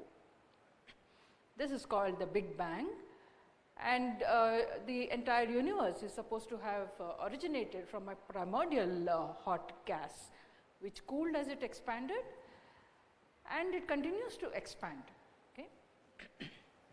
So as this hot gas cooled, there were several structures formed, and these structures have finally led to what the universe is today, consisting of several galaxies, clusters of galaxies, several stars, planets like our Earth, and many more such astronomical objects. So here is a cartoon of what the Big Bang theory is all about and how the universe grew. So to put it in a very simple manner, what the Big Bang theory says is that there are 5 states of the universe. The very early universe, almost immediately after the birth of the universe, when the plasma was still very hot and it was expanding, what is termed as the inflation. And then the post-inflation of the universe is where you began to form the fundamental particles, and that was followed by the rapid cooling. And when the material started cooling, you began to have structures being formed. Okay. So the 5 different states are the very early universe, the early universe, and a period which is called the Dark Ages, because that was a time when the universe was dominated by the presence of neutral hydrogen and there was no light seen. But as the first stars began forming, the first galaxies began forming, these emitted radiation in the ultraviolet, which ionized the neutral gas which was around it, the neutral hydrogen gas which was around it, and this ionization led to further expansion and creation of voids and cosmic webs. Okay. So this is when the large scale structure began emerging, and what we are today, the 4th stage of the universe, and finally the far future, which we don't know what will happen then. So these are examples of large scale structure of the universe. Sorry. Yeah. So this is once again to show you the entire what the Big Bang says and the various stages. We are here today where we are expanding. Now this is the cosmic microwave background, which is a result of the Big Bang and the early formation. This is essentially almost homogeneous background that permeates across the universe, and it emits in the microwave region at a temperature of 2.7 Kelvin. Okay. Now from this structure of the cosmic microwave background, post the Dark Ages, what we term as the epoch of reionization, large scale structures such as these began to form. These are simulations of how the large scale structures began, basing on the Big Bang theory and the inflationary models. So are these simulations real? Do you actually see these structures? How do you know that? We know that through observations, through what are called as the survey of the sky. So there are telescopes with extremely wide field that they are looking at large areas of the sky, continuously looking at them, and they look very deep, very far into the universe. And through these surveys, you can actually get the structure of the universe. And here is an example of such a large scale structure consisting of superclusters of galaxies. You see, these are actual objects. Okay, these are galaxies at different redshifts, at farther away, at different locations in the universe. And if you remember the simulations, you see these? You have voids, you have regions of bright regions, and now you look at what we actually observe. It's wonderful, isn't it, that what we are seeing is what we can also simulate based on theory. What I want to highlight here is this supercluster, which is actually discovered by Indian astronomers in 2017, led by a team from the Inter-University Center for Astronomy and Astrophysics in Pune. And they found this Saraswati supercluster based on a survey called the Sloan Digital Sky Survey, or the SDSS. Now, another interesting aspect of astronomy that I want to tell you about astronomy science is that the data are made public, in the sense that the Sloan Digital Sky Survey data, for instance, the survey itself was conducted by groups in the US, but the data are made public and anyone can use it. You and I can also use it. And this leads to wonderful discoveries and, you know, great science making the data public. So this supercluster is 4 billion light years away from us. It extends about 650 million light years, and it consists of thousands of galaxies. Thousands of galaxies, some like our own galaxy, some larger than our galaxy. Okay? And this is one such supercluster that you have in the universe. There are thousands of such superclusters in the universe. So you can imagine the vastness of the universe and the largeness of the structures in the universe. So here are some examples of groups and clusters of galaxies. These are all based on the images from the Hubble Space Telescope and the newly launched JW Space Telescope. So here is an example of a distant cluster where you see every single dot that you see here is actually a galaxy. It's not a star, it's a galaxy. It looks like a star only because it is very far away. This is a very distant cluster. This is an example of a nearby galaxy cluster. You see large objects, you see small objects. Here again, a majority of the objects are galaxies. The larger ones are closer to us and the smaller ones are away from us. Here is an example of a group of galaxies. What I would like to highlight here is that this image is a combination of data obtained from the James Webb Space Telescope, the JWST, and ultraviolet data obtained from an Indian satellite, the AstroSat. So one can actually, you know, if one wants to understand the universe, you cannot understand it completely by looking at it in just one wavelength region, but you need multi-wavelength data. And here is an example of what a multi-wavelength data can tell you. For example, the green color, which is the infrared, is showing you the population which was older, low temperature. Okay? Whereas the pink and the blue regions from the ultraviolet, they are the hotter regions in those galaxies. So you get this kind of an information only when you observe across the entire electromagnetic spectrum.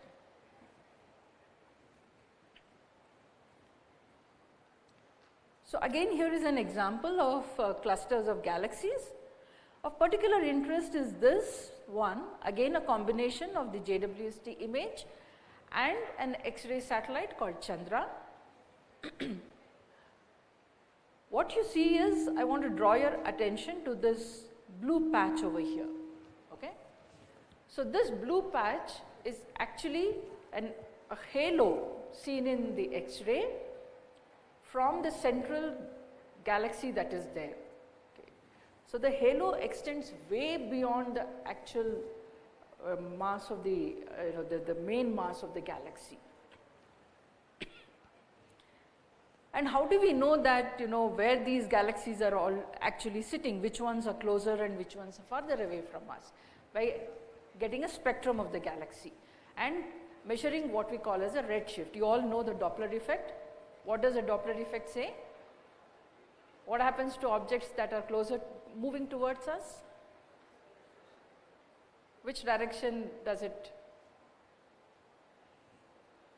I saw a lot of you nodding your head when I said Doppler effect. So I want an answer now. I'm not moving on without an answer. Come on. You. Yes, you. Yes, tell me. It doesn't matter, even if the answer is wrong. Go ahead.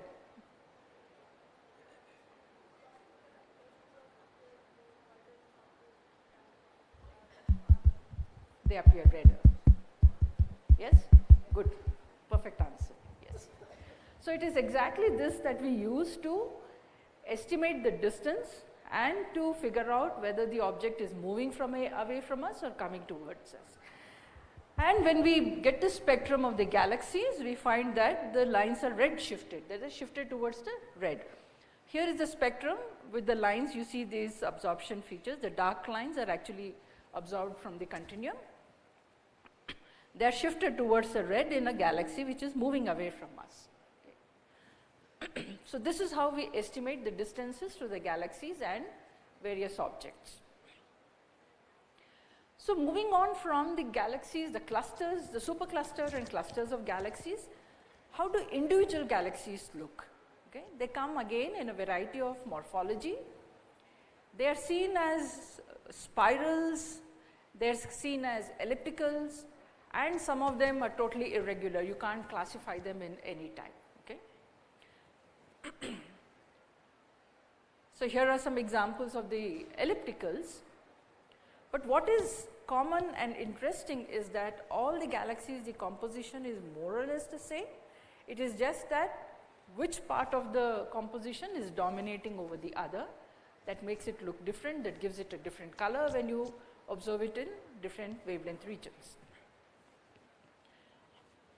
So what is seen, what was believed and what the observations also show is that the ellipticals predominantly consist of an older population. This is more evolved. Okay? And also when you look at the clusters of galaxies, the central dominant galaxy is always an elliptical. So what does this tell us? This tells us that these galaxies are formed by merger of several other galaxies, and when the galaxies merge, for example, if you have a spiral galaxy merging, the spiral arms are thrown away and it is a central region which remains as an elliptical. So the spiral galaxies are thought to be the younger population because they contain a lot of young stars. Okay. And you also find them to have dark lanes, which is basically due to a lot of amount of dust which is obscuring the light. So you find dust lanes and spiral arms in a spiral galaxy.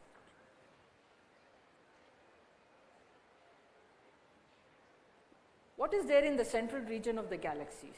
The central region of galaxies contain a supermassive black hole. And depending upon the mass of the black hole and the amount of material it is accreting, this supermassive black hole can be active. Okay, so what does it mean by an active supermassive black hole? It is accreting so much of mass that it is radiating considerably for you to be able to see it. The radiation from the central black hole due to accretion dominating the entire luminosity of the galaxy, the entire radiation that you are getting from this particular galaxy. So these are called as active galactic nuclei. It does not mean that the other black holes are not accreting. They are accreting, but at a much lower rate, so that it's almost like we say they are passive. Like the black hole in our own galaxy is not an active galactic nuclei. The galaxy is not an active galactic galaxy, but it has a supermassive black hole that is accreting. Now, how do we know that at the center of the galaxy we have supermassive black holes? Observationally, was it seen? Do we know that? Not until recently. Very recently, we had the first image, or rather the supermassive black hole in the center of a galaxy. Not exactly the black hole, but the shadow of the black hole. Okay. This is in the galaxy called M87, which is a giant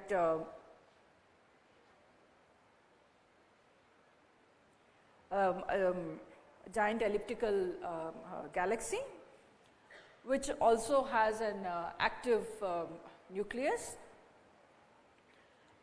How was this imaged? This was imaged by an array of radio telescopes across the globe. It's not just one, but several observatories participated together and observed this, and all the data from these various telescopes were combined through the method of interferometry, and this gave one of the highest spatial resolution images of the central region of this galaxy M87. This telescope is called the Event Horizon Telescope because it was designed, the entire project was designed to look at the event horizon of this supermassive black hole. Okay. So this is the first such image. And very recently, last year, this group also released the Event Horizon, oh God, I'm sorry about this.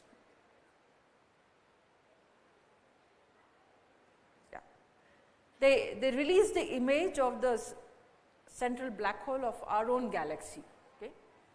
But even before this, we did know that there was a supermassive black hole at the center of our galaxy. And how did we know this? I'm not sure if this animation is working. No. Okay, let me just. Okay, what I wanted to show here in this part was an animation of the stars going around the center of the galaxy, around the supermassive black hole. Let me just see if I can get it working.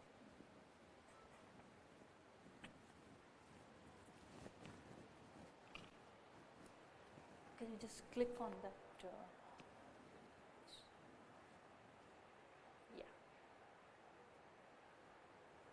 No, you don't have to go out of the.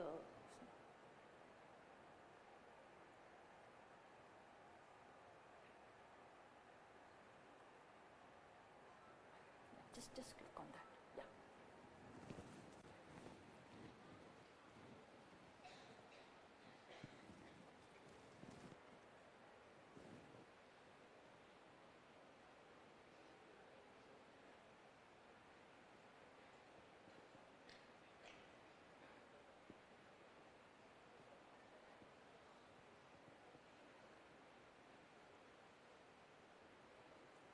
No, that's okay. Fine.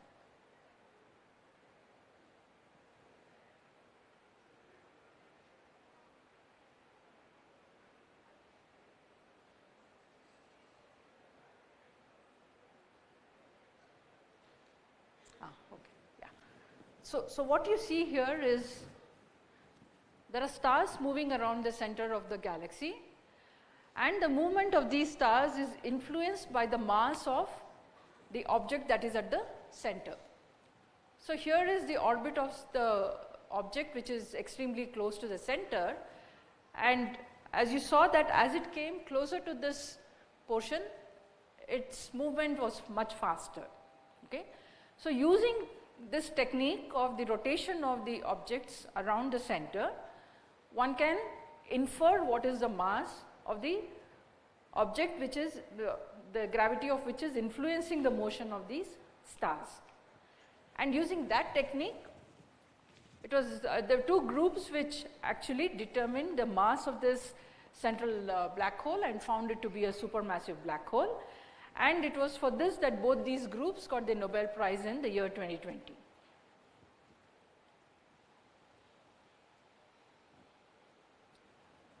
So what is a galaxy composed of? A central supermassive black hole, and it consists of stars, the interstellar medium. The interstellar medium comprises of gas and dust. Now these stars can occur in clusters and groups or as individual stars. What is seen is that the evolution of a galaxy is very closely linked to the formation and the evolution of the stars in the galaxy.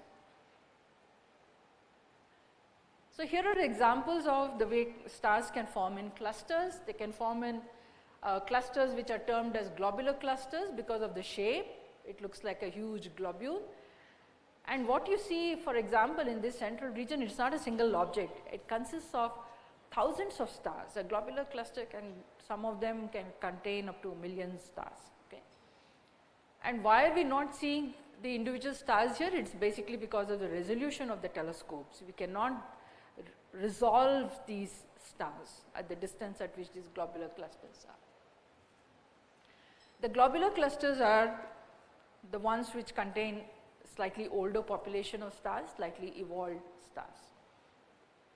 We also have the other types of star clusters which are called as the open clusters or the young clusters. You can notice the difference between the previous ones, where you had this almost circular, tightly knit group of stars, and here you have these stars which are kind of loosely bound to each other. These are called the open clusters. So how do we know how stars evolve? We cannot obviously look at a single star and see how it is born and how it evolves, because it takes billions of years, right? So we observe stars of a similar kind and look at their evolution, stars at different evolutionary phases, and then understand how the stars evolve. It's extremely important to understand how the stars evolve and what is the effect of the stellar evolution on the galaxy, because this influences the evolution of the galaxy, which influences the evolution of the clusters and groups of galaxies and the overall large scale structure. Okay. Which means that by observing what is happening today, we can trace back to what happened at the beginning. Okay. These observations are all linked. What is happening today was linked to what happened when the universe formed. So as I said earlier, one studies the evolution of several stars that are at different evolutionary stages by looking at the molecular clouds. One can study the birth site of stars. So stars are actually born in regions such as these, the molecular clouds. These are some of the Hubble Space Telescope images and some images taken from the ground with facilities available in India. So these are the regions where the stars are formed. They are dense molecular clouds in the interstellar medium. So what happens here is that because of certain perturbations and self-gravity, the cloud collapses, certain regions of the cloud collapses, and when it attains a critical mass or density, it ignites the thing. It forms what is called as a protostar, and that is the beginning of the birth of the star. Okay? So perturbations cause material to collect into a certain region, and then with more material collecting over there, the gravitational influence increases, so there is more accretion, which triggers the formation of a star. So when do we say a star has been born? When the nuclear reaction sets in at the core of this matter, the interstellar matter, the molecular cloud matter which collapsed. Okay? A star is born when nuclear reactions begin. And what is a nuclear reaction? And obviously the first is burning of hydrogen to form helium. These are all fusion reactions, what is happening here. So hydrogen atoms fuse to form helium. Okay. So stars spend most of the time burning hydrogen to form helium. So stars of all masses, whatever mass they begin with, they all spend most of their lifetime burning hydrogen to form helium. And this is represented here in this empirical relation called the Hertzsprung-Russell diagram, which is essentially a relationship between the star's temperature and the luminosity. And this band here is what is called as the main sequence, where stars of different masses, these are the hot massive stars and these are the cool low mass stars. Our sun itself is here, 1 solar mass. So this band represents the lifetime of stars of different masses where they are burning hydrogen to form helium. The sun is a main sequence star. It's an extremely ordinary star when you look at the vast universe. But as far as we are concerned, it's not an ordinary star. We are all here because of the sun, and the sun is not quiet, it is active, right? We all know, almost every other day you keep reading about the sun is throwing out matter and spewing out matter, which interacts with the Earth's atmosphere, and this interaction can cause radio interferences, right? And I'm sure, I don't know how many of you all must have also read about several satellites launched by Starlink actually got destroyed because of one such solar activity, okay? Which is not good for Starlink but very good for astronomers. Okay. Does anyone know why I said it's good for astronomers that some of the Starlink satellites got burnt out? How many of you know what Starlink is? Anybody knows what Starlink is? Yeah, tell me.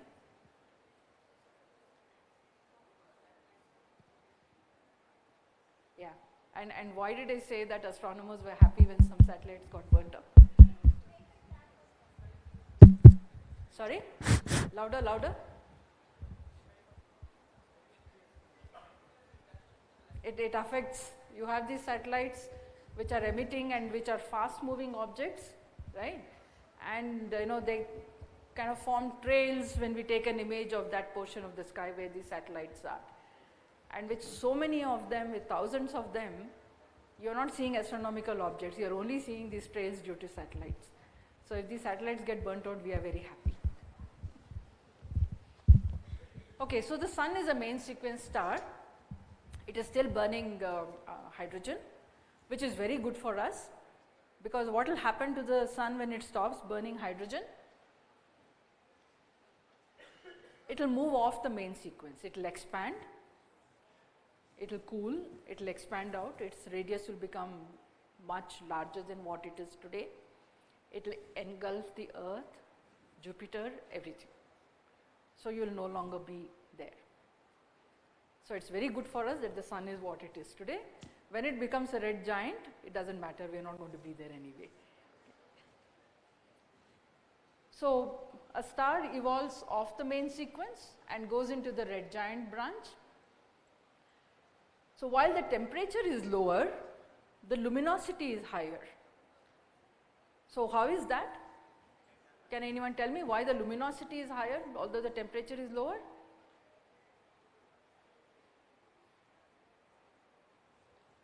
What is the relation between luminosity, temperature and radius? Any physics students here? Even chemistry students should know this. It's directly proportional to radius, right? Okay. So if the radius increases, the luminosity also increases, right? That's why it is called a red giant. Red because it is cooler and it emits in the red region, and a giant because it is large, the radius is large, and hence the luminosity is larger than, more than what it was when it was a main sequence. Okay.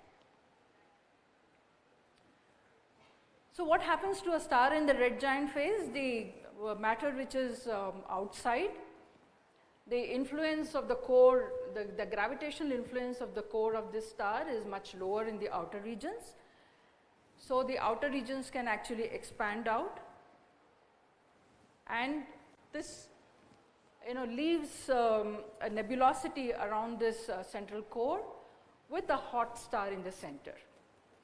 And these are the objects which are termed as the planetary nebulae, which have this kind of beautiful nebulosity around and a central hot star, which is the white dwarf. The white dwarf cools eventually because the white dwarf is not having any nuclear reactions happening, and it cools eventually and becomes a dark star, which is what is going to be the fate of our own sun. So just to give you a summary of the evolution of a star like the sun. It starts off as a cloud of hydrogen and dust, condenses, starts burning hydrogen in the core, forms a helium core, and the hydrogen shell expands. It becomes a red giant.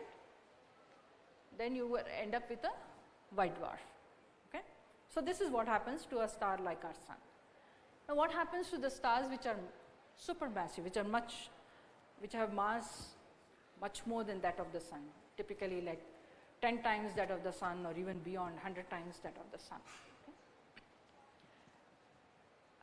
Okay? In this case also you have a protostar forming, goes through the main sequence, goes through what is called the red supergiant phase here because the radius is much larger,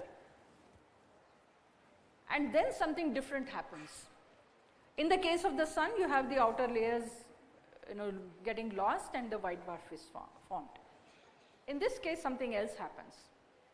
The star actually explodes, and it is these explosions which are termed as the supernova explosions, which are very important for the evolution of the galaxy and the universe. Okay. And at the end of the supernova explosion, you are left with a neutron star or a black hole. So let me come to supernovae. So what are supernovae? These are actually the end stage of the life of a star. An explosion, the supernova explosion is due to the collapse of a massive star, or it can also form by a thermonuclear burning of a white dwarf. When the white dwarf increases its mass beyond a critical limit, which is called as the Chandrasekhar limit, after Subrahmanyam Chandrasekhar, who gave this formula for the mass at which, until which a white dwarf is stable, okay, or any compact object can be stable. So observationally, how does it manifest? It manifests as a new object seen suddenly in the sky where there was no object seen before. Okay.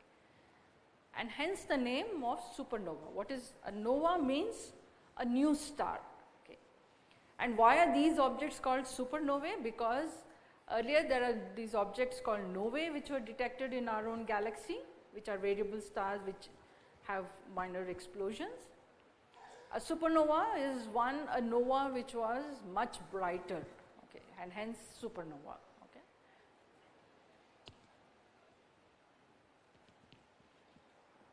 So here is what happens. How does the star collapse?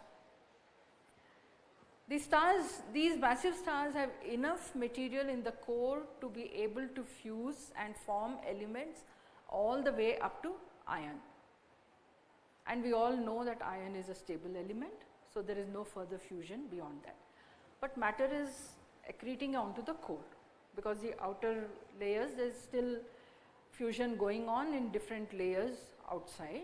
So there is more and more iron being formed.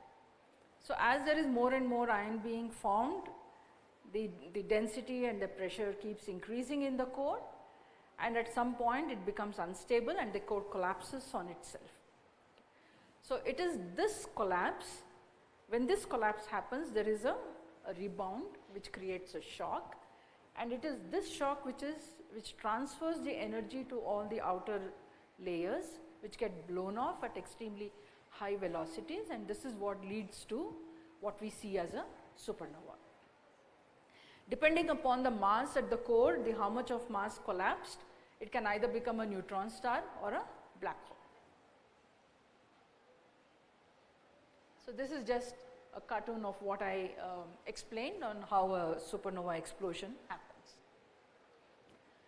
On the other hand, you can also, as I said earlier, you can form a supernova by the explosion of a white dwarf. Now here you have the white dwarf sitting in a binary system where it is accreting matter from its companion, and as it accretes matter, it can increase its mass, and when it reaches a certain critical mass, it ignites, and this ignition leads to a runaway reaction, because of which it explodes. Okay, I am not sure, I don't want to go into the animation for this. No. So, this one I would like to.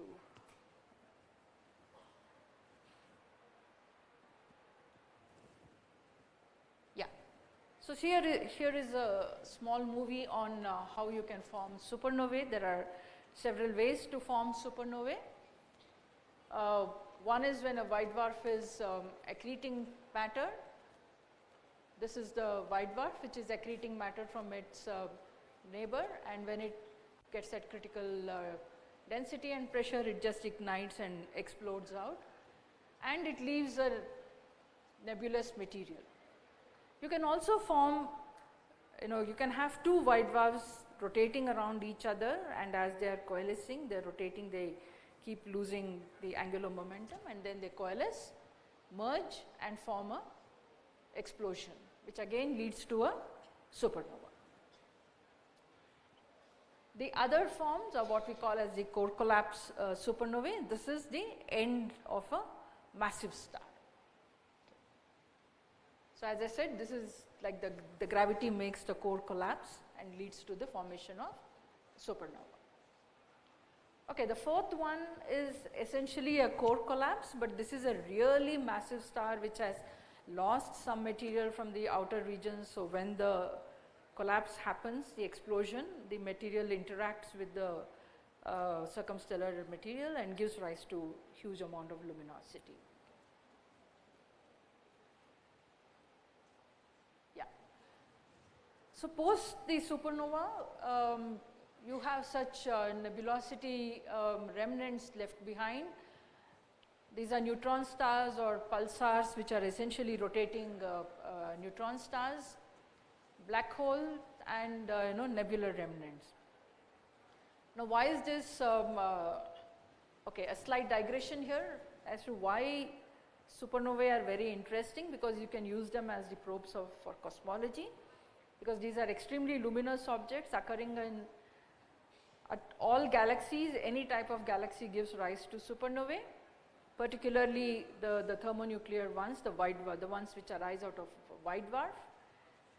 And we know that a white dwarf ignites when it reaches a critical mass, which is close to 1.4 solar masses, which means that all supernovae arising out of a white dwarf has the same amount of mass which is ignited, and hence they must have the same luminosity.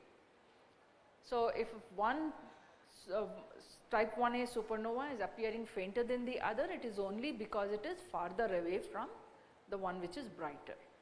So using this information, we can actually get the distance to these objects. Knowing the distance to these objects helps us in using them as probes for the cosmology. And indeed it was this relation between the redshift and the magnitudes to the supernova, which is very tightly correlated, that the dark energy was discovered. Now how was that? Because this relation can actually be modeled using the various cosmological models, and the best fit cosmological model was the one which showed that the universe is accelerating. Okay, so the supernovae led to the discovery of the dark energy and the acceleration of the universe happening at present. If the universe was expanding at a uniform rate, you would not have expected any acceleration, okay, because as you go backwards in time, if it was expanding at a uniform rate, you would have actually expected certain amount of deceleration, but that is not seen. You are actually accelerating. So this is what gave rise to the discovery of the dark energy, and for this work Nobel Prize was awarded to the two groups which made the studies of the supernovae in the year 2000. So gamma ray bursts are the other kinds of explosive objects which are arising out of really massive stars or the merger of neutron stars. Okay. So these are, and the reason why I am showing this is because these are all the ways of forming black holes in the universe, which are, you know, extremely important objects, the way they influence the evolution of the universe itself.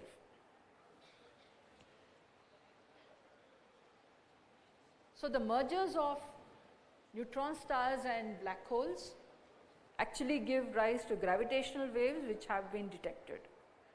Okay. Since 2015, gravitational waves are actually being detected due to mergers of black holes, and when the neutron stars or black holes merge, they give rise to these gamma ray burst sources. So they are all interlinked. Okay. And when such a merging event happens, this is when you form some of the heaviest elements seen in the universe. Supernovae give rise to most of the elements that are seen in the universe, except hydrogen, lithium and helium. The rest of the materials come from supernovae or the mergers of neutron stars, and that is the reason why we say that we are all formed out of star dust. Okay, we are all born out of stars.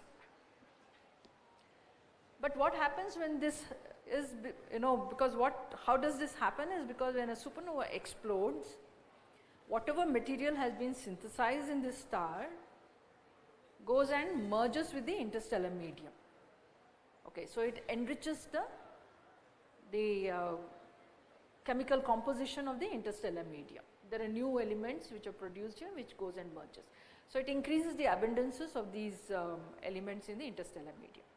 Another thing happens. I told you there is a shock and the material is moving out, right? So the material moving out interacts with the interstellar medium and creates regions of condensation of matter. So when you have this condensation of matter happening, you create a situation which was like the way the stars were formed. You create such density enhancements. So new stars begin to form, and new stars begin to form with enriched material. So each new population of a star is forming with enriched material.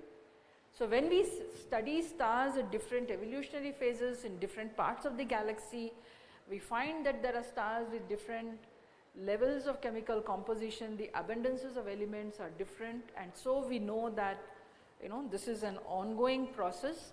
This is a life cycle of stars which is it enriches the material. Okay. So this is what happens, like at the smaller scales you have the stars forming and enriching the material. The death of a star leads to further formation of stars.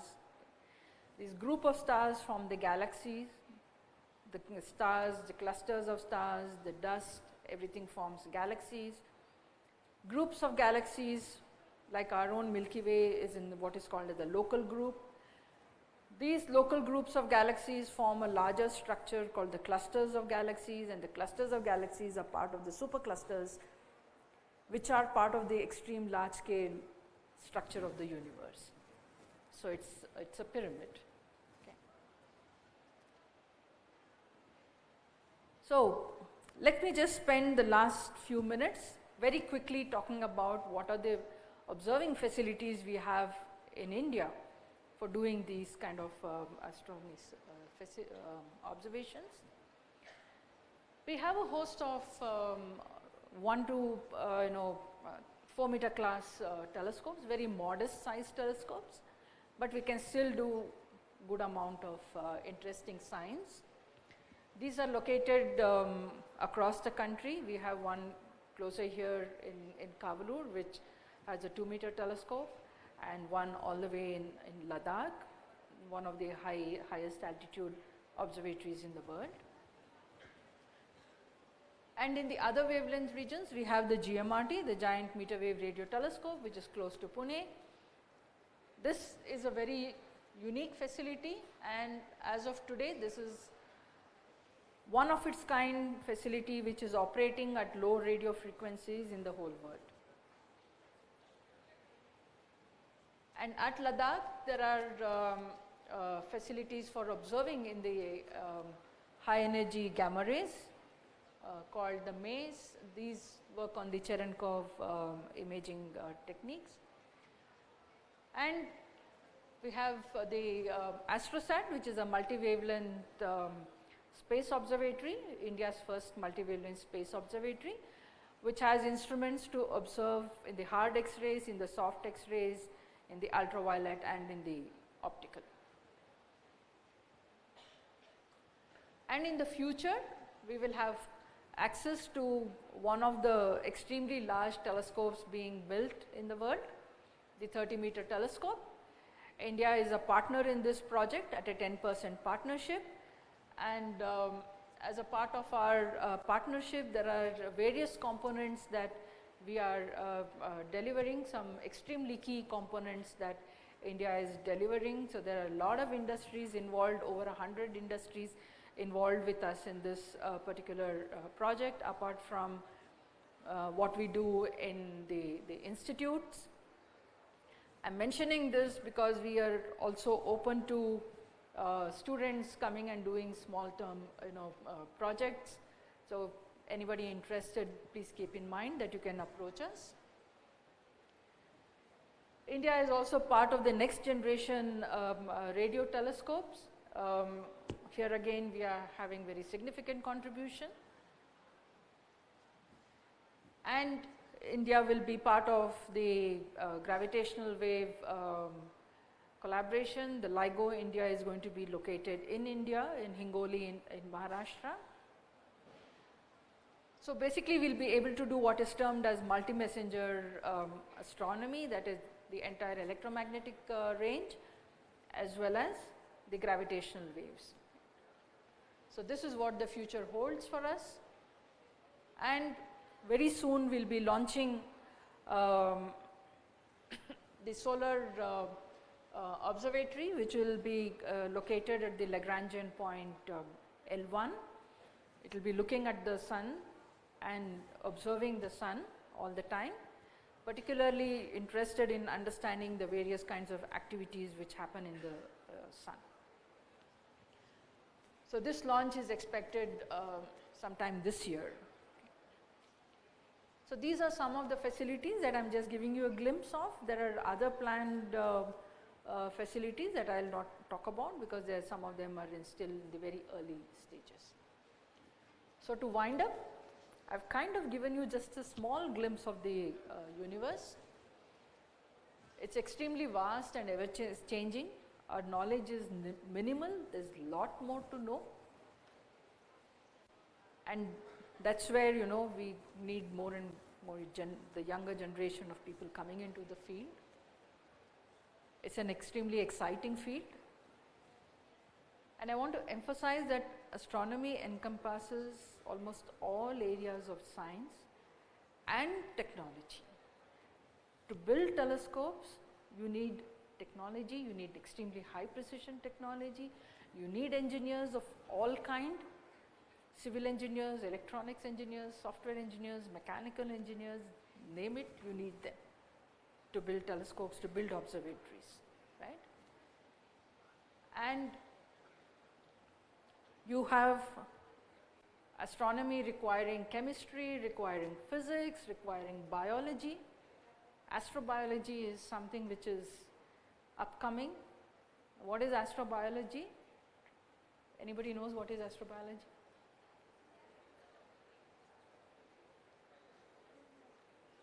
Life outside the earth. Okay? So this is another exciting area.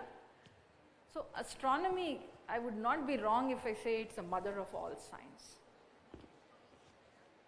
And to do astronomy, we need technology. So as technological development happens, there is, the astronomy moves forward. As astronomy moves forward, it triggers further technology. So we need young engineers and astronomers to take it forward in the future, to keep Indian astronomy in the forefront. Thank you.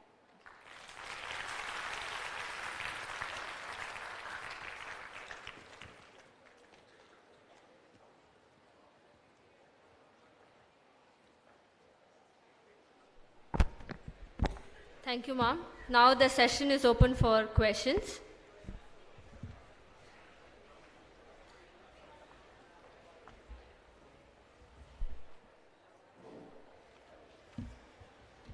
Any questions?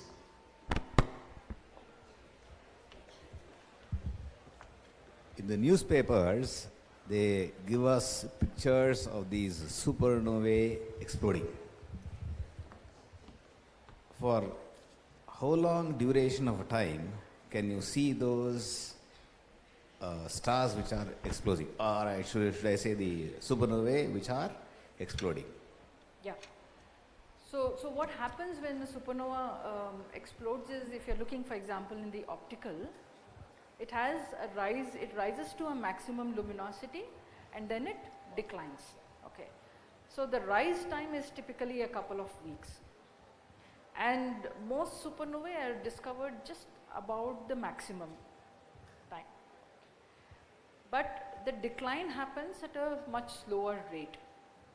So you can in fact observe these objects depending upon the aperture of your telescope, even a year or a couple of years after the maximum has happened, after the event has actually happened. But typically, given, for example, the Indian facilities that we have, the optical telescopes that we have, we can monitor them depending on where they are, the nearby supernovae, for about a year. Thank you. Ma'am, I have a question. Ma'am, is that true that our solar system is moving? First question. Is what? Moving. Moving, yeah. And second question is there any possibility of interchange or receivement of the matter from other galaxy or supernova burst into our Earth surface or Earth surface especially? Okay, the solar system is moving, yes, because all objects in any galaxy, the galaxy itself is rotating. It is. Okay, the sun itself is moving. So along with the sun, the solar system is moving. Nothing is static. Okay. And coming to whether you can get matter from other galaxies and all, that is certainly happening. Like the halo of our galaxy is interacting with the halo of the large Magellanic clouds and the halo of the Andromeda galaxy. The Andromeda galaxy is the largest in the local group. And in fact, there are observations and people believe that the Milky Way gobbled up a dwarf galaxy early on, okay, because there are certain observational evidences which indicate that some stars have velocities which are different from the neighboring stars, And so it must have come from outside, and so there are observational evidences. So this is happening, and in clusters everywhere you have this happening. So it's essentially that everything kind of migrates towards the largest object within the local thing, and like we are all being influenced by M31. Eventually we will probably merge into M31. M31 itself is influenced by the larger cluster that we belong to, which is again influenced by the supercluster we belong to. So, yeah. Good afternoon, ma'am.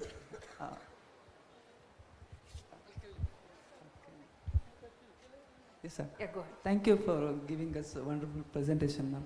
I had a small doubt, ma'am. While we are classifying galaxies as elliptical and spiral, how exactly we can say the shape of the galaxy? Galaxy may be oriented in different directions, not perpendicular. It may be oriented like this. How can we exactly see the shapes? It's a good question. It's not just by looking at it.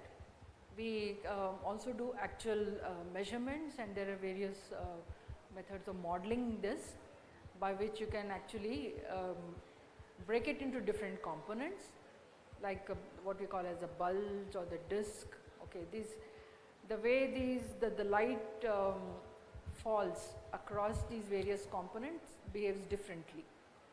So we know, like indeed there are cases where what looks like an elliptical galaxy actually has a disk component, which is only found after detailed measurements and modeling. So, some things which are seen as ellipticals are ellipticals, but they need not necessarily be ellipticals. We can't say exactly what. Yeah, that's right. Thank you. Thank you, madam, for that wonderful presentation. My doubt is there a guessing time for any supernova happening? And what exactly means that, the falling of a star? Sometimes they say, if you see the falling of a star, you are very lucky. So is that really happens, or what exactly it is, ma'am? Okay, coming to the first question,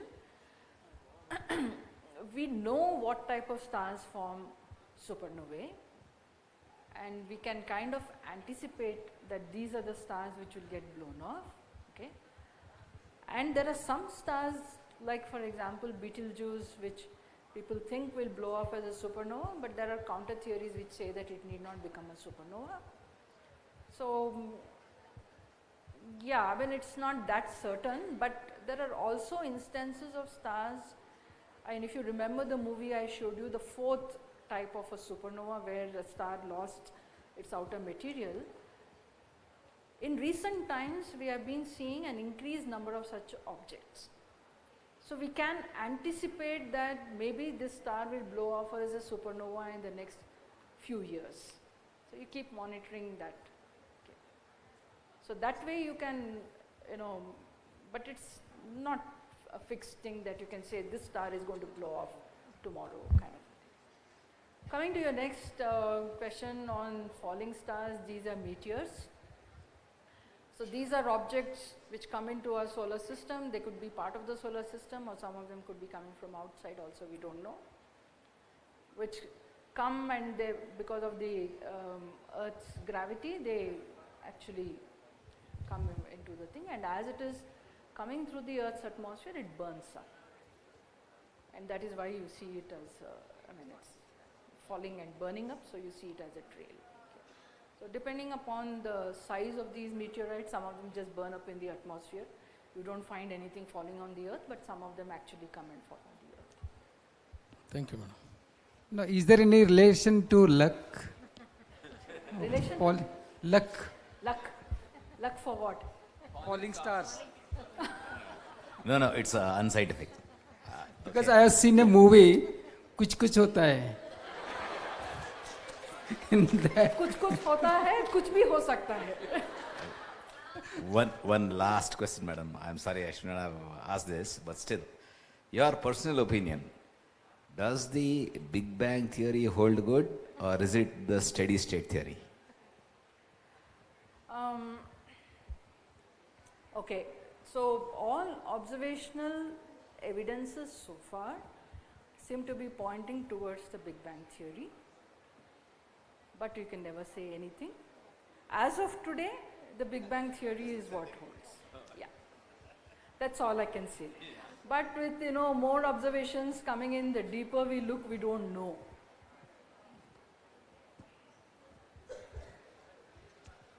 Any more questions?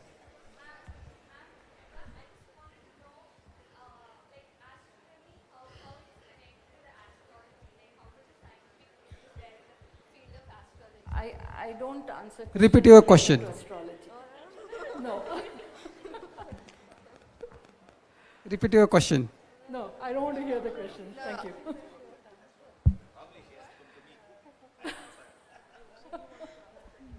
Any more questions? Any questions? Last question. Yeah, there.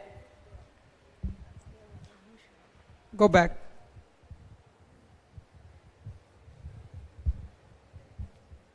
Ma'am, do aliens exist? Very interesting. Do you expect them to exist? Yes, ma'am. Good. You never know. They can, right? I mean, why do we think we are unique? Why should we be unique? We could be, but why should we be unique? They could be existing, they may not. We don't know. So far, we don't know. But we are looking for what are called as the biosignatures in external planets. By looking at the spectrum, you look for certain signatures which indicate that there is some biological activity happening in those planets. Okay, like if you detect methane or things like that. So one is looking for biological signatures, biosignatures in exoplanets, that is planets in around other stars. But I don't know, I mean, it again depends upon what form of aliens you're looking at, so it's an open-ended question. That's all I can say. Ma'am, Jupiter has so many moons. Why our Earth has only one? It's good that we have only one, right? I don't know, we might not have existed if it had more. Thank you, ma'am. Yes. So if there are no questions, let us thank Professor G.C. Anupama. You can ask me later. You can ask me outside. Okay. Ask question. Okay, go ahead. We are every yearly once, ma'am, or twice, we talk about this thing called meteor shower, ma'am. Why does it happen, and is there a specific time that we can expect it every year? Yeah, that's what I partly answered in response to another question.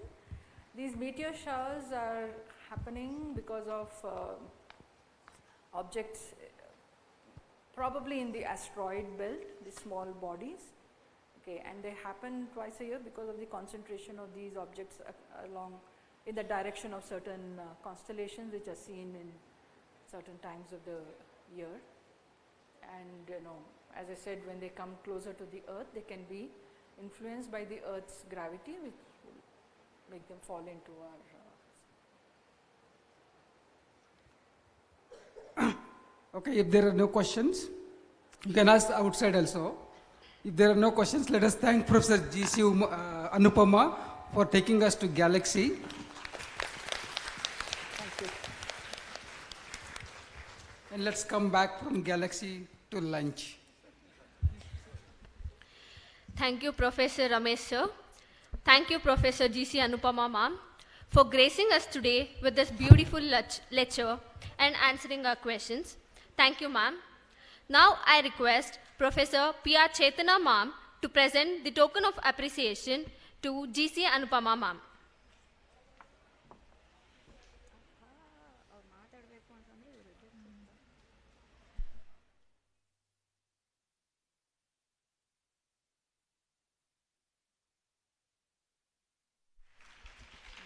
Thank you, ma'am. Now I request Shubhankar Biswas sir, the Academy Trust, to speak a few words.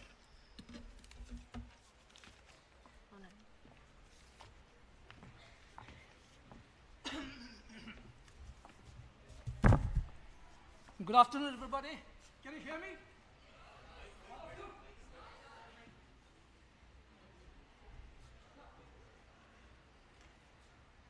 Can you hear me?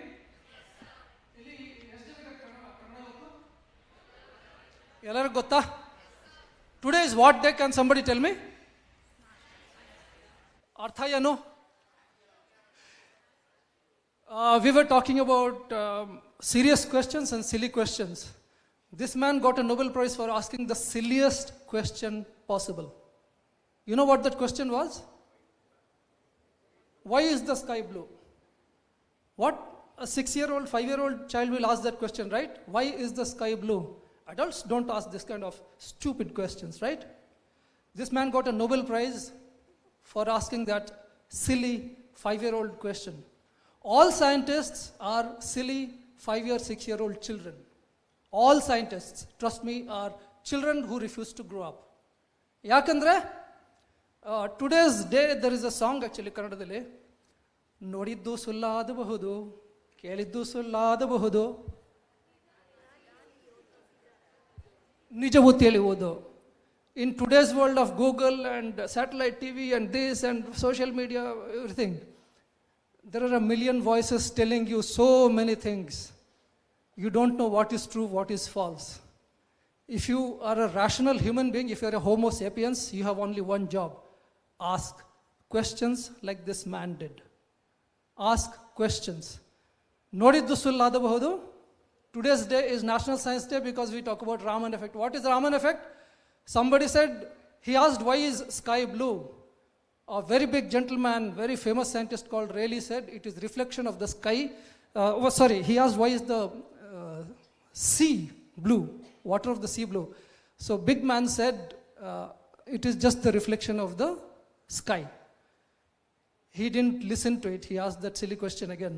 He refused to believe because even though a very big man told him, he refused to believe and he wanted his own answer.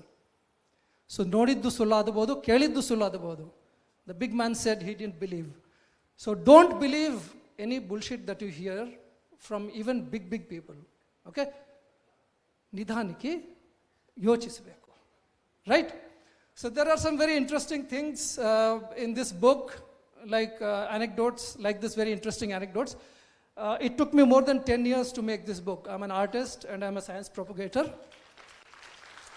More than 10 years, but I collected some of the most fascinating and interesting facts on Raman, and you will find them in this book. I would love to give this book to the college library.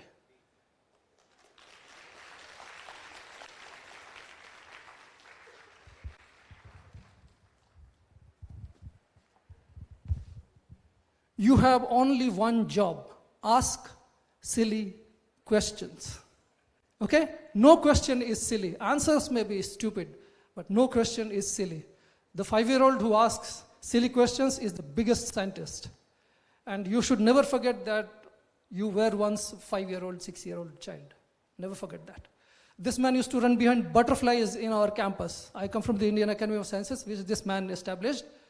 At the age of 70 plus, he was running behind butterflies like a small child. That is what you should do if you want to be a scientist or just a rational human being. Yeah? So, National Science Day, this is the song. Remember, don't believe anything. Doddavaru helidare, satya irbeku. Not necessary. So,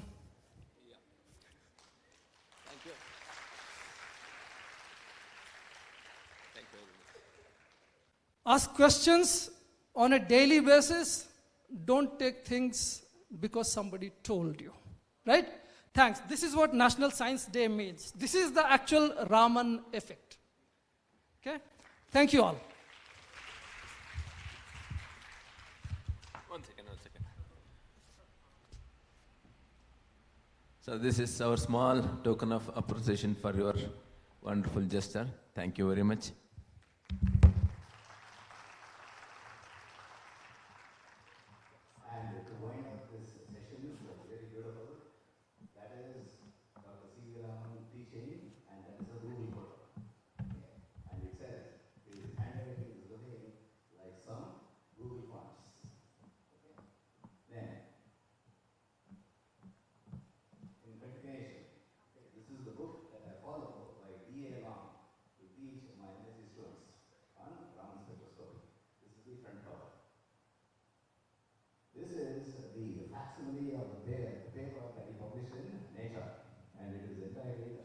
type of secondary radiations. ಇಲ್ಲ ಸ್ವಲ್ಪ minimize ಮಾಡಿ. And at the bottom, it is given 210 Beaubasar. Sir C.V. Raman, along with his collaborator, K.S. Krishnan. So this is the original facsimile of the Nature paper. Next. Okay. These are the actual photographs taken by Professor C.V. Raman. And if you take a careful look at that, you've got the Stokes lines on the right-hand side and the Raman lines on the left-hand side. Thank you very much. Thank you, sir. And I thank everyone here today for your valuable time. It indeed was a happy National Science Day. There is lunch arranged for everyone in the basement. We request everyone to maintain the cleanliness of the place. Thank you all. Have a good day.